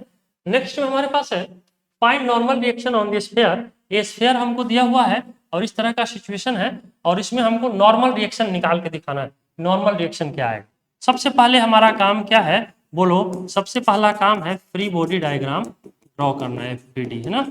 अब देखो एफबीडी ड्रॉ करने के लिए हम लोग क्या करना होगा, सबसे पहली बात आपको दिख रहा होगा, क्या दिख रहा होगा, पहले इस क्वेश्चन को आप नोट कर लेना, इसी में हम थोड़ा सा समझाएंगे। पहला तो हमारे पास ये है कि यहाँ से वेट लगेगा इसका भाई 10g, ये तो लगेगा मास इंटू जी, वेट वर्टिकली डाउनवर्ड लगता है वो तो लगेगा, ठीक है। चलो अब इसके बाद देखो यहाँ लगेगा ये सरफेस जो है कांटेक्ट फोर्स, इसको इधर लगाएगा तो यहाँ लगेगा कांटेक्ट फोर्स N1 लगेगा, साथ ही साथ ये सरफेस इसको कांटेक्ट फोर्स इधर लगाएगा N2, यहाँ कांटेक्ट में कांटेक्ट फोर्स सरफेस इधर लगाएगा। तो अगर हमको इसका एफबीडी ड्रॉ करना है तो बड़ा सिंपल हो जाएगा, कैसे समझना, यहाँ ड्रॉ कर लेते हैं। हम इस ब्लॉक को ना एक पॉइंट मास मान लेते हैं, क्या मान लेते हैं, पॉइंट मास मान लेते हैं ना। हम एक ब्लॉक को एक पॉइंट मास मान लेंगे, तो हमने क्या करा, इसको एक पॉइंट मास मान लिया है, ठीक है भाई, हमने क्या मान लिया, पॉइंट मास, बहुत बढ़िया, यहाँ पॉइंट मास हो गया। चलो अब यहाँ देखो ये जो फोर्स है 10g, ये तो वर्टिकली है, तो वर्टिकली यहाँ लगेगा 10g, कोई दिक्कत, इस बॉडी पर, ये बॉडी यहाँ हो गया तो इस पर लगा tan g, कोई दिक्कत नहीं, बहुत बढ़िया। ठीक है, अब यहाँ देखो n तो इधर लग रहा है ना, n इधर लग रहा है तो n1 इधर लग रहा है तो n1 को इधर लिखो, n1, कोई दिक्कत नहीं, बहुत बढ़िया। ठीक है, वेरी गुड। अब यहाँ देखो, अब यहाँ हम लोग देखेंगे कि ये जो फोर्स है ना, ये फोर्स कहीं इधर लग रहा है ऐसे, तो ऐसे लगा लिया, कोई दिक्कत नहीं, ऐसे लगा लो, n2 लगा लिया, चलो कोई दिक्कत नहीं। अब हम लोग कुछ एंगल के बारे में सोचेंगे कि एंगल क्या होना चाहिए इस लाइन के साथ, इस लाइन के साथ, ये देख लेते हैं। ये तो भाई एक्स एक्सिस है, समझना, ये क्या है, एक्स एक्सिस है और ये क्या है, वाई एक्सिस है, कोई दिक्कत वाली बात नहीं होनी चाहिए। अब इस एंगल को देखना चाहें तो यहाँ पॉइंट मास हमने मान लिया इस तरह से, और यहाँ पॉइंट मास मान, तो पहला तो भाई इसका ये डायरेक्शन हो गया और एक ये हो गया है ना, और ये एंगल हमको दिया हुआ है कितना, 37। अब हमने बताया ये थीटा मान लेते हैं, थीटा हमने बताया कि ये थीटा होगा तो ये भी थीटा होगा, इसका डेरिवेशन हम पहले कर चुके हैं, ये थीटा होगा। तो यानी अगर इसी फोर्स को, ये तो हमारे पास क्या था, n2 था ना, तो n2 को यदि हम पीछे बढ़ाएं तो ये इस लाइन के साथ थीटा एंगल बना रहा है। चलो तो इसको थोड़ा सा पीछे बढ़ा के देख लेते हैं, कोई दिक्कत नहीं। तो ये लाइन का मतलब होगा वर्टिकल लाइन, वर्टिकल लाइन के साथ ये एंगल है 37 डिग्री, तो ये 37 है तो ये भी कितना हो जाएगा, 37 डिग्री। अब समझ में आ गई बात, बोलो एंगल में कहीं कोई दिक्कत नहीं होना चाहिए। ये जो पॉइंट है n2 इधर है तो हमने n2 इधर लगा लिया, चलो ठीक है। यहाँ हमसे वर्टिकल लाइन खींच लिए, जैसे यहाँ हमने खींचा वर्टिकल डाउनवर्ड। अब ये जो है लाइन को बढ़ाया तो ये थीटा, तो ये थीटा भी हमने बताया है, तो थीटा है तो थीटा हो जाएगा। तो अगर हम इस लाइन को थोड़ा बढ़ाएं तो देख रहे हैं कि ये लाइन और ये वर्टिकल लाइन के बीच एंगल जो बन रहा है थीटा, तो ये लाइन और इस वर्टिकल के बीच एंगल बना 37, थीटा का वैल्यू दिया हुआ है, ये 37 तो ये भी 37। यहाँ तक किसी को डाउट नहीं होना चाहिए, हमें ऐसा लगता है आप समझ गए होंगे इसको, है ना। चलो अब हम लोग नेक्स्ट में देखेंगे कि हमको देखो ये जो tan g है ना, ये तो y एक्सिस पर है, n1 है x एक्सिस पर, लेकिन ये जो फोर्स है n2 ये ना ही x पर है ना ही y पर है। तो हमको क्या करना होगा कि अगर सभी का हमने क्या बताया कि इक्विलिब्रियम के लिए x डायरेक्शन में फोर्स का सम 0 होना चाहिए, y डायरेक्शन में फोर्स का सम 0 होना चाहिए। तो x डायरेक्शन में टोटल फोर्स निकालना पड़ेगा, y डायरेक्शन में टोटल फोर्स निकालना पड़ेगा।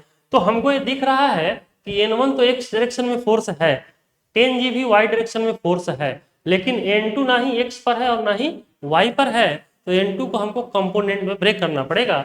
और कंपोनेंट में ब्रेक अभी बताए हैं कि जिसके साथ एंगल बनाएगा cos कंपोनेंट, तो ये हो जाएगा n2 cos 37 और इधर हो जाएगा n2 sin 37। चलो ठीक है ना, यहाँ तक तो बात समझ में आ गई होगी सबको। जिसके साथ एंगल बनाया cos और उसके परपेंडिकुलर sin, देख रहे हो ना, cos के लाइन के परपेंडिकुलर जो होता है वह साइन होता है। अब यहाँ देखो, अब हम यहाँ लिखेंगे F X summation of F X is equal to 0, X direction में इधर पॉजिटिव ले लोगे भाई तो n2 साइन 37 है ना, पॉजिटिव ये हो जाएगा plus minus of n1 is equal to 0, है ना। तो यहाँ से हमको एक रिलेशन आ जाएगा n1 n2 में। अच्छा चलो अब इसको हम लोग देख लेते हैं, ये जो आएगा एफ वाई, इसको हम थोड़ा सा आगे बढ़ा लें तो हमारे पास क्या आता है समझना, तो आ जाएगा n1 is equal to n2 sign 37, नहीं आ जाएगा ना, साइन 37।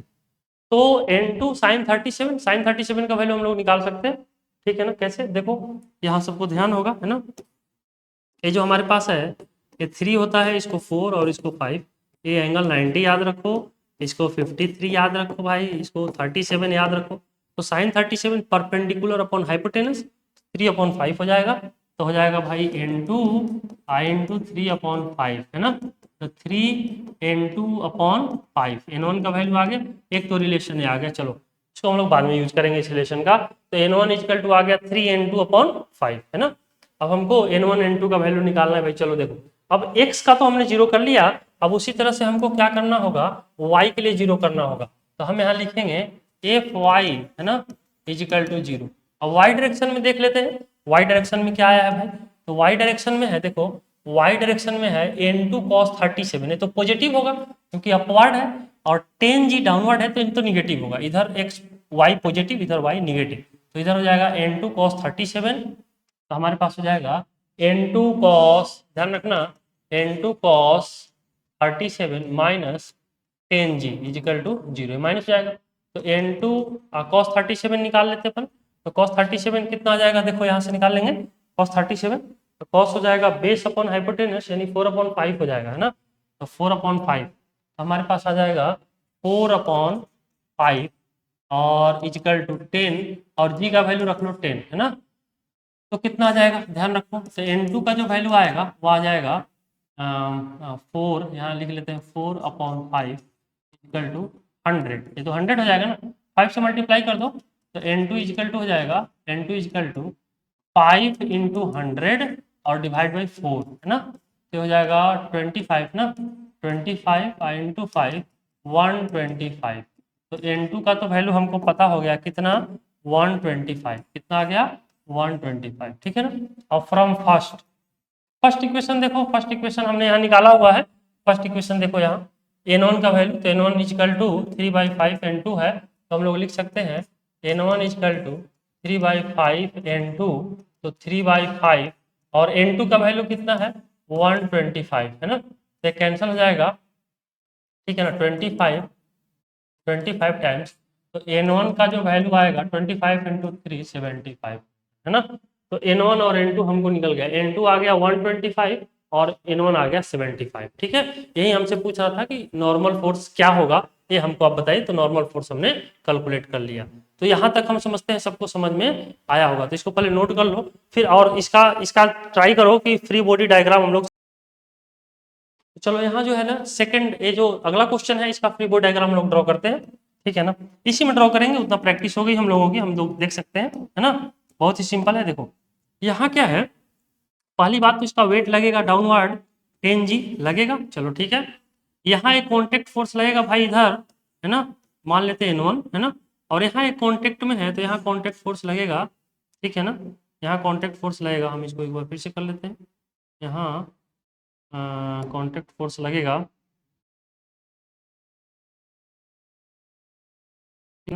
लगेगा N2, है ना।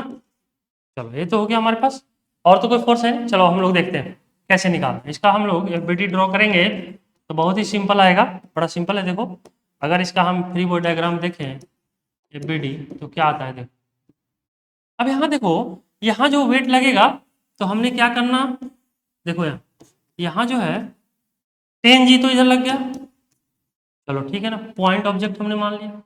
अब यहाँ जो N1 है इस डायरेक्शन में, N1 तो इधर हो गया भाई, ठीक है ना। N2 इधर है तो N2 इस डायरेक्शन में है, ठीक है ना, इस डायरेक्शन में होना चाहिए ना, इस डायरेक्शन में होना चाहिए N2, ठीक है। अब हमारे पास देखो एंगल की हम लोग बात करें तो हमें अगर यहाँ देखा जाए तो एक कॉन्टेक्ट है और इसके परपेंडिकुलर यदि हम लाइन खींचे, यहाँ देख लेते हैं, है ना। और यहाँ हमारे पास, है ना, तो एक तो हमारे पास है कि ये एंगल कितना है भाई 45 डिग्री। देखो ये एंगल 45 है ना, और ये लाइन ले रहे हैं तो 45 डिग्री। तो इस केसेज में हमारे पास क्या आएगा, समझना कि नॉर्मल, नॉर्मल तो इधर लगेगा लगेगा, है ना। अब साथ ही साथ एक ऐसे लाइन खींचे हम लोग परपेंडिकुलर, तो ये 45 तो ये भी कितना हो जाएगा 45, है ना। तो अगर हम देखें तो ये जो है ना, ये वर्टिकल के साथ एंगल बनाएगा 45 का, तो यहाँ जो एंगल बनेगा वह कितना हो जाएगा 45 डिग्री हो जाएगा। चलो बहुत अच्छा। साथ ही साथ अब N1 को देखो तो यहाँ परपेंडिकुलर लाइन खींचो, तो ये एंगल कितना बना रहा है, ये एंगल बना रहा है 30 डिग्री का, देख रहे हो ना, ये 30 है तो ये भी 30 हो जाएगा, है ना। तो ये 30 है तो ये भी 30 हो जाएगा, तो ये एंगल हमारा बनेगा 30 डिग्री, क्या बनेगा 30 डिग्री। क्लियर है। अब इसको हम लोग क्या करना होगा कि अब हमको ये दोनों वेक्टर ना ही x पर है ना y पर, ये x एक्सिस है भाई और ये क्या है y एक्सिस है।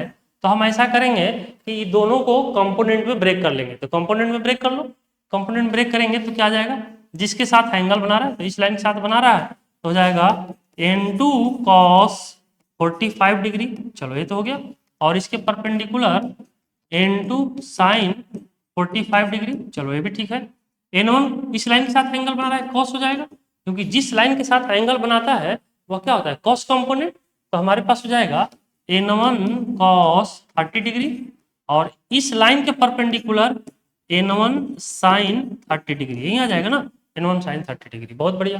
अब हम लोग क्या करना है कि Fx को 0 करेंगे तो हम लिखेंगे यहाँ फॉर इक्विलिब्रियम, फॉर इक्विलिब्रियम, ठीक है ना, फॉर इक्विलिब्रियम, ठीक है ना। फॉर इक्विलिब्रियम में N1 यानी Fx जो है वह समेशन ऑफ Fx 0 होना चाहिए, यानी x डायरेक्शन में जितना फोर्स है सबको 0 कर दो, तो इधर पॉजिटिव हो गया। तो N2 sin 45, n2 साइन 45 और इधर negative minus n1 sign 30 degree, है ना, इजिकल टू 0। तो n2 और साइन 45 का 1/√2 और माइनस n1 और साइन 30 1/2 इजिकल टू 0, है ना। तो n2/√2 इजिकल टू n1/2, यही आ गया ना। तो n2 निकल जाएगा भाई, √2 से मल्टीप्लाई कर दो, √2 n1/2, तो एक कैंसिल होकर आ जाएगा n1 ये तो कैंसिल ही हो जाएगा ना, n1/√2 यही आ जाएगा। तो एक रिलेशन तो ये आ गया, इसको फर्स्ट इक्वेशन मान लो, n2 इजिकल टू आ जाएगा n1/√2। चलो यहाँ तक तो बात समझ में आ गई। अब हम लोग क्या करेंगे, y डायरेक्शन में फोर्स को जीरो करेंगे। तो y डायरेक्शन में जब फोर्स जीरो करेंगे तो देखो क्या आता है, हम यहाँ लिखने वाले हैं F Y summation of F Y is equal to 0। तो एफ वाई का जो वैल्यू दिख रहा है हमको इधर तो पॉजिटिव होगा, n1 cos 30, है ना, तो हो जाएगा n1 cos 30, तो पॉजिटिव लिखेंगे n1 cos 30 डिग्री, है ना, और माइनस अप डाउन में जो रहेगा वो तो भाई माइनस हो जाएगा ना, वो तो माइनस हो जाएगा। तो इधर जो हो जाएगा 10g, ये माइनस में होगा, और n2 cos 45 ये भी माइनस में, हम लिखेंगे minus 10g minus n2 cos 45, देख लेते हैं n2 cos 45 यही है, ठीक है ना, देख रहे हो ना, n2 cos 45 नेगेटिव होगा, हमने वही लिखा है n2 cos 45। चलो बहुत बढ़िया। अब यहाँ हम लोग क्या करते हैं, n1, है ना, और यहाँ cos 30 √3/2, है ना, और ये हो जाएगा 100, 10 तो है, g का वैल्यू 10 रखेंगे तो 100, minus n2 cos 45 1/√2 is equal to 0, ये तो 0 होगा, ठीक है ना। अब यहाँ देखो एक रिलेशन हमने निकाला है, देख लो एक रिलेशन हम निकाले हैं, n2 इजिकल टू n1/√2, तो जहाँ n2 है n1/√2 रख लेंगे, तो n1 √3/2 माइनस 100, और n2 की जगह लिखेंगे n1/√2, n2 1/√2 इजिकल टू 0। तो n1 आ जाएगा √3 n1/2, और ये हो जाएगा इजिकल टू 100, इधर लेके प्लस हो जाएगा, इधर ले जाएंगे तो भी ये तो n1 को एक साथ रखते हैं, है ना, n1 को एक साथ रख लेते, तो कोई दिक्कत वाली बात नहीं है। तो हमारे पास आ जाएगा माइनस n1/2, है ना, इजिकल टू 100, ऐसे आ गया। तो n1 कॉमन ले लो, n1 कॉमन लेंगे तो हमारे पास आ जाएगा √3 माइनस 1/2 इजिकल टू 100। तो n1 जो आ जाएगा 200, 2 से मल्टीप्लाई कर दिया, डिवाइड बाय √3 माइनस 1, तो ये आ गया n1 का वैल्यू। तो जब हमको n1 पता हो गया तो n2 निकाल सकते हैं, कैसे देखो ना, n1 का वैल्यू यहाँ रख लो, तो n2 इजिकल टू, अभी हम निकाले n2 इजिकल टू n1/√2, तो भाई रखो n1 का वैल्यू हमारे पास आया है, ठीक है ना, 200 और डिवाइडेड बाय √3 माइनस 1 इंटू 1/√2, तो यही n2 का वैल्यू आएगा। अगर इसको सिंप्लीफाई करना चाहे कर दो, कोई दिक्कत वाली बात है ना। तो n1 और n2 हमको निकल गया, है ना। हमारा मेन कंसेप्ट इसमें ये था कि आपको फ्री बॉडी डायग्राम ड्रॉ करना है, सभी फोर्स को x और y एक्सिस पर लेके आना है, इक्विलिब्रियम है तो सभी x डायरेक्शन में जीरो कर दो फोर्स का सम, और y डायरेक्शन में फोर्स का सम जीरो कर दो, रिजल्ट आपके सामने होगा, है ना। चलो नेक्स्ट हम लोग बात करते हैं, और एक क्वेश्चन कुछ इस तरह का है हमारे पास, कह रहा है find tension in all string. हमारे पास कितना स्ट्रिंग दिख रहा है, 1 2 3, ये तीनों स्ट्रिंग में हमको टेंशन चाहिए होगा, क्या आएगा, है ना। तो आप फिगर चाहो तो नोट कर लो, ये तो क्वेश्चन का फिगर है, अब इसी पर सोल्यूशन कर लेते हैं, कोई दिक्कत वाली बात नहीं है, है ना। देख लो बहुत सिंपल है, अगर हम देखें तो यहाँ एक लाइन खींचते हैं ऐसे, और यहाँ एक लाइन खींचते हैं ऐसे, है ना, ये दोनों, ये 60 है और ये 90 है, तो ये कितना हो जाएगा, 30 डिग्री हो जाएगा। चलो बहुत बढ़िया, 30 हो गया। अब यहाँ देखो 60 और ये है 90, तो ये हो जाएगा 30। अब हम लोग कि इधर जो है वेट लगेगा 2g वेट लगेगा, इधर टेंशन लगेगा T1, इधर टेंशन लगेगा T2, इधर टेंशन लगेगा T3। इस पॉइंट को हमने ऑब्जेक्ट मान लिया, तो इस पॉइंट से अवे टेंशन, तीन स्ट्रिंग है, फर्स्ट सेकंड थर्ड, तो अगर इसमें हम लोग देखें तो अवे फ्रॉम दी बॉडी, तो बॉडी से दूरी इस डायरेक्शन में लगेगा। इस स्ट्रिंग में देखें तो अवे फ्रॉम दी बॉडी इधर लगेगा। इस स्ट्रिंग में देखें तो अवे फ्रॉम दी बॉडी यहाँ टेंशन यहाँ भी लगेगा। तो अगर हम चाहें तो ऐसे भी लिख सकते हैं, इसको समझना, है ना, इसको हम लोग ऐसे भी लिख सकते हैं, ऐसे, है ना, ये चीजें। अगर इस पॉइंट को देखें हम लोग तो टेंशन T1 इधर लगेगा, इस ऑब्जेक्ट को देखें तो इसका टेंशन इधर लगेगा, अवे फ्रॉम, इस बॉडी को रिफरेंस लेंगे तो बॉडी से दूर इधर, इस बॉडी को रिफरेंस लेंगे बॉडी से दूर इधर। चलो अब T2 का 2 कंपोनेंट आएगा, और T2 का 2 कंपोनेंट हमको क्या दिख रहा है, एक तो कॉस हो जाएगा T2 कॉस 30 डिग्री है ना, और इधर हो जाएगा परपेंडिकुलर T2 साइन 30 डिग्री है ना। अब यहाँ देखो ये एक्स एक्सिस है और ये वाई एक्सिस है, तो समझना एक्स की तरफ ये फोर्स है और ये फोर्स है, वाई की तरफ ये फोर्स है और ये फोर्स है ना। तो अब हम लोग देखें तो क्या क्या कर सकते हैं इसमें, एफ एक्स इजिकल टू 0, इधर फोर्स पॉजिटिव ले लो तो ये फोर्स तो पॉजिटिव हो जाएगा ना भाई, तो T2 साइन 30 डिग्री पॉजिटिव और इधर T3 निगेटिव इजिकल टू 0 है ना। तो यहाँ से हम लोग T3 इजिकल टू लिख सकते हैं T2 और साइन 30 का हो जाएगा 1/2 यानी T2/2 है ना, T2/2, ये फर्स्ट इक्वेशन आ गया। T3 is equal to T2/2 first equation आ गया है ना, ये फर्स्ट इक्वेशन T2/2। चलो अब इसके बाद देखो Fy को 0 करते हैं, तो Fy summation of Fy is equal to 0, तो Fy देखो इधर क्या हो जाएगा पॉजिटिव, तो इधर हो जाएगा T2 cos 30 डिग्री है ना, और इधर जो हो जाएगा निगेटिव -T1 इजिकल टू 0 है ना। तो यहाँ से हम निकाल सकते हैं T2 और cos 30 जो हो जाएगा वह कितना होगा, ठीक है ना, √3/2, और T1 को इधर ले आए तो पॉजिटिव हो। चलो अब एक चीज हम लोग यहाँ देखें तो यहाँ जो है ना ये इक्विलिब्रियम में है, ये बॉडी 2 kg इक्विलिब्रियम में, मतलब अपने पोजीशन पर हैंग है इसी तरह। तो क्या हो रहा होगा कि अपवर्ड फोर्स और डाउनवर्ड फोर्स दोनों इक्वल रहा होगा, इधर अपवर्ड जितना फोर्स है उतना ही डाउनवर्ड रहा होगा, तभी तो एक पोजीशन पर स्टे किए हुए है। तो हम लोग लिख सकते हैं T1 इक्वल टू 2G, तो 2 × 10 कितना हो जाएगा 20 न्यूटन। तो T1 तो हमको निकल गया भाई 20 न्यूटन निकल गया, तो T1 का वैल्यू यहाँ रख लो, तो T2 √3/2 इक्वल टू 20, इसको मल्टीप्लाई कर दो तो T2 इक्वल टू हो जाएगा 40/√3, तो T2 हमको निकल गया है ना।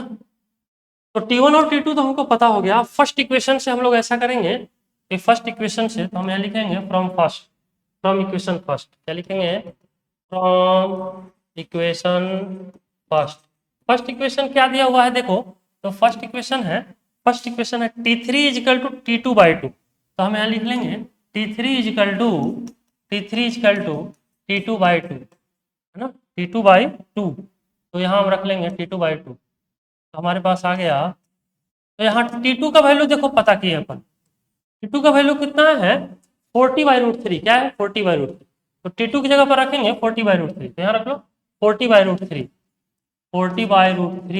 डिवाइड बाई 2, तो कैंसिल ही हो जाएगा 20 टाइम्स, तो 20/√3, तो T3 भी हमको निकल गए है ना। तो हमसे यही पूछ रहा था कि तीनों में टेंशन अब बता दो क्या होगा, तो तीनों स्ट्रिंग में टेंशन T1 T2 T3 हम लिए हैं, तो ये T1 का वैल्यू हमने निकाल लिया 20 न्यूटन, T2 40/√3 और T3 20/√3। एक चीज समझो, हम फिर से एक बार बता दें कि यहाँ जो था ना T2 को हमने कंपोनेंट ब्रेक किया, इसके साथ एंगल बना रहा है कॉस, उसके परपेंडिकुलर साइन है ना, और T3 तो इधर डायरेक्शन में लगेगा। यहाँ हमने स्ट्रिंग को ब्रेक कर दिया है, तो अगर इस पॉइंट को रेफरेंस ले तो इस पॉइंट से दूर चलेंगे तो टेंशन T1 इस डायरेक्शन में हो जाएगा। अगर 2 kg को रेफरेंस रखेंगे तो इस बॉडी से दूर चलेंगे अपवर्ड, तो T1 का डायरेक्शन इधर हो जाएगा। अब 2 kg ब्लॉक जो है ना इक्विलिब्रियम में है, इक्विलिब्रियम का मतलब क्या हुआ कि जितना अपवर्ड फोर्स है उतना ही डाउनवर्ड होना चाहिए, तो T1 इक्वल टू 2G, जी का वैल्यू रख दिया तो T1 यहाँ से कैलकुलेट हो गया। अब देखो x को 0 करो, x में पॉजिटिव तो इधर निगेटिव, तो x में पॉजिटिव -T3, तो यहाँ वैल्यू रखे तो T3 इक्वल टू T/2, एक इक्वेशन आ गया। चलो बहुत बढ़िया। अब y को 0 कर दो, तो y में देखो y में इधर पॉजिटिव इधर निगेटिव, तो T2 cos 30 और इधर निगेटिव होगा तो -T1 इक्वल टू 0, और यहाँ cos 30 का वैल्यू रख लिए, T1 को उस साइड ले जाएंगे तो माइनस है तो प्लस हो जाएगा, और T1 का वैल्यू यहाँ निकाले 20 आ गया, तो यहाँ से T2 कैलकुलेट कर सकते हैं 40/√3। तो यहाँ तक तो समझ में आया होगा। सिमिलरली अब T2 का वैल्यू इस इक्वेशन में रख दो, फर्स्ट इक्वेशन, तो फर्स्ट इक्वेशन में जब हम रख दिए, ठीक है ना, फर्स्ट इक्वेशन में जब रख दिए तो देखो क्या आता है, फर्स्ट इक्वेशन में जब रखे इसको तो यहाँ T2 का वैल्यू रख दिए तो ये रिजल्ट आ गया। तो हमको T1 T2 T3 तीनों कैलकुलेट हो गया है ना। थोड़ा सा लेक्चर ज़्यादा हो गया बट कोई बात नहीं, इसमें बहुत सारे इंपॉर्टेंट कॉन्सेप्ट्स थे, तो हमें लगा कि एक ही साथ होना चाहिए तभी क्लियर होगा सारे कॉन्सेप्ट्स। तो यहाँ आप इसको 1-2 बार वीडियो को देखो और फिर प्रैक्टिस करो, सारी चीज़ें सही हो जाएगी। बाकी हम लोग नेक्स्ट क्लास में करेंगे। Thank you.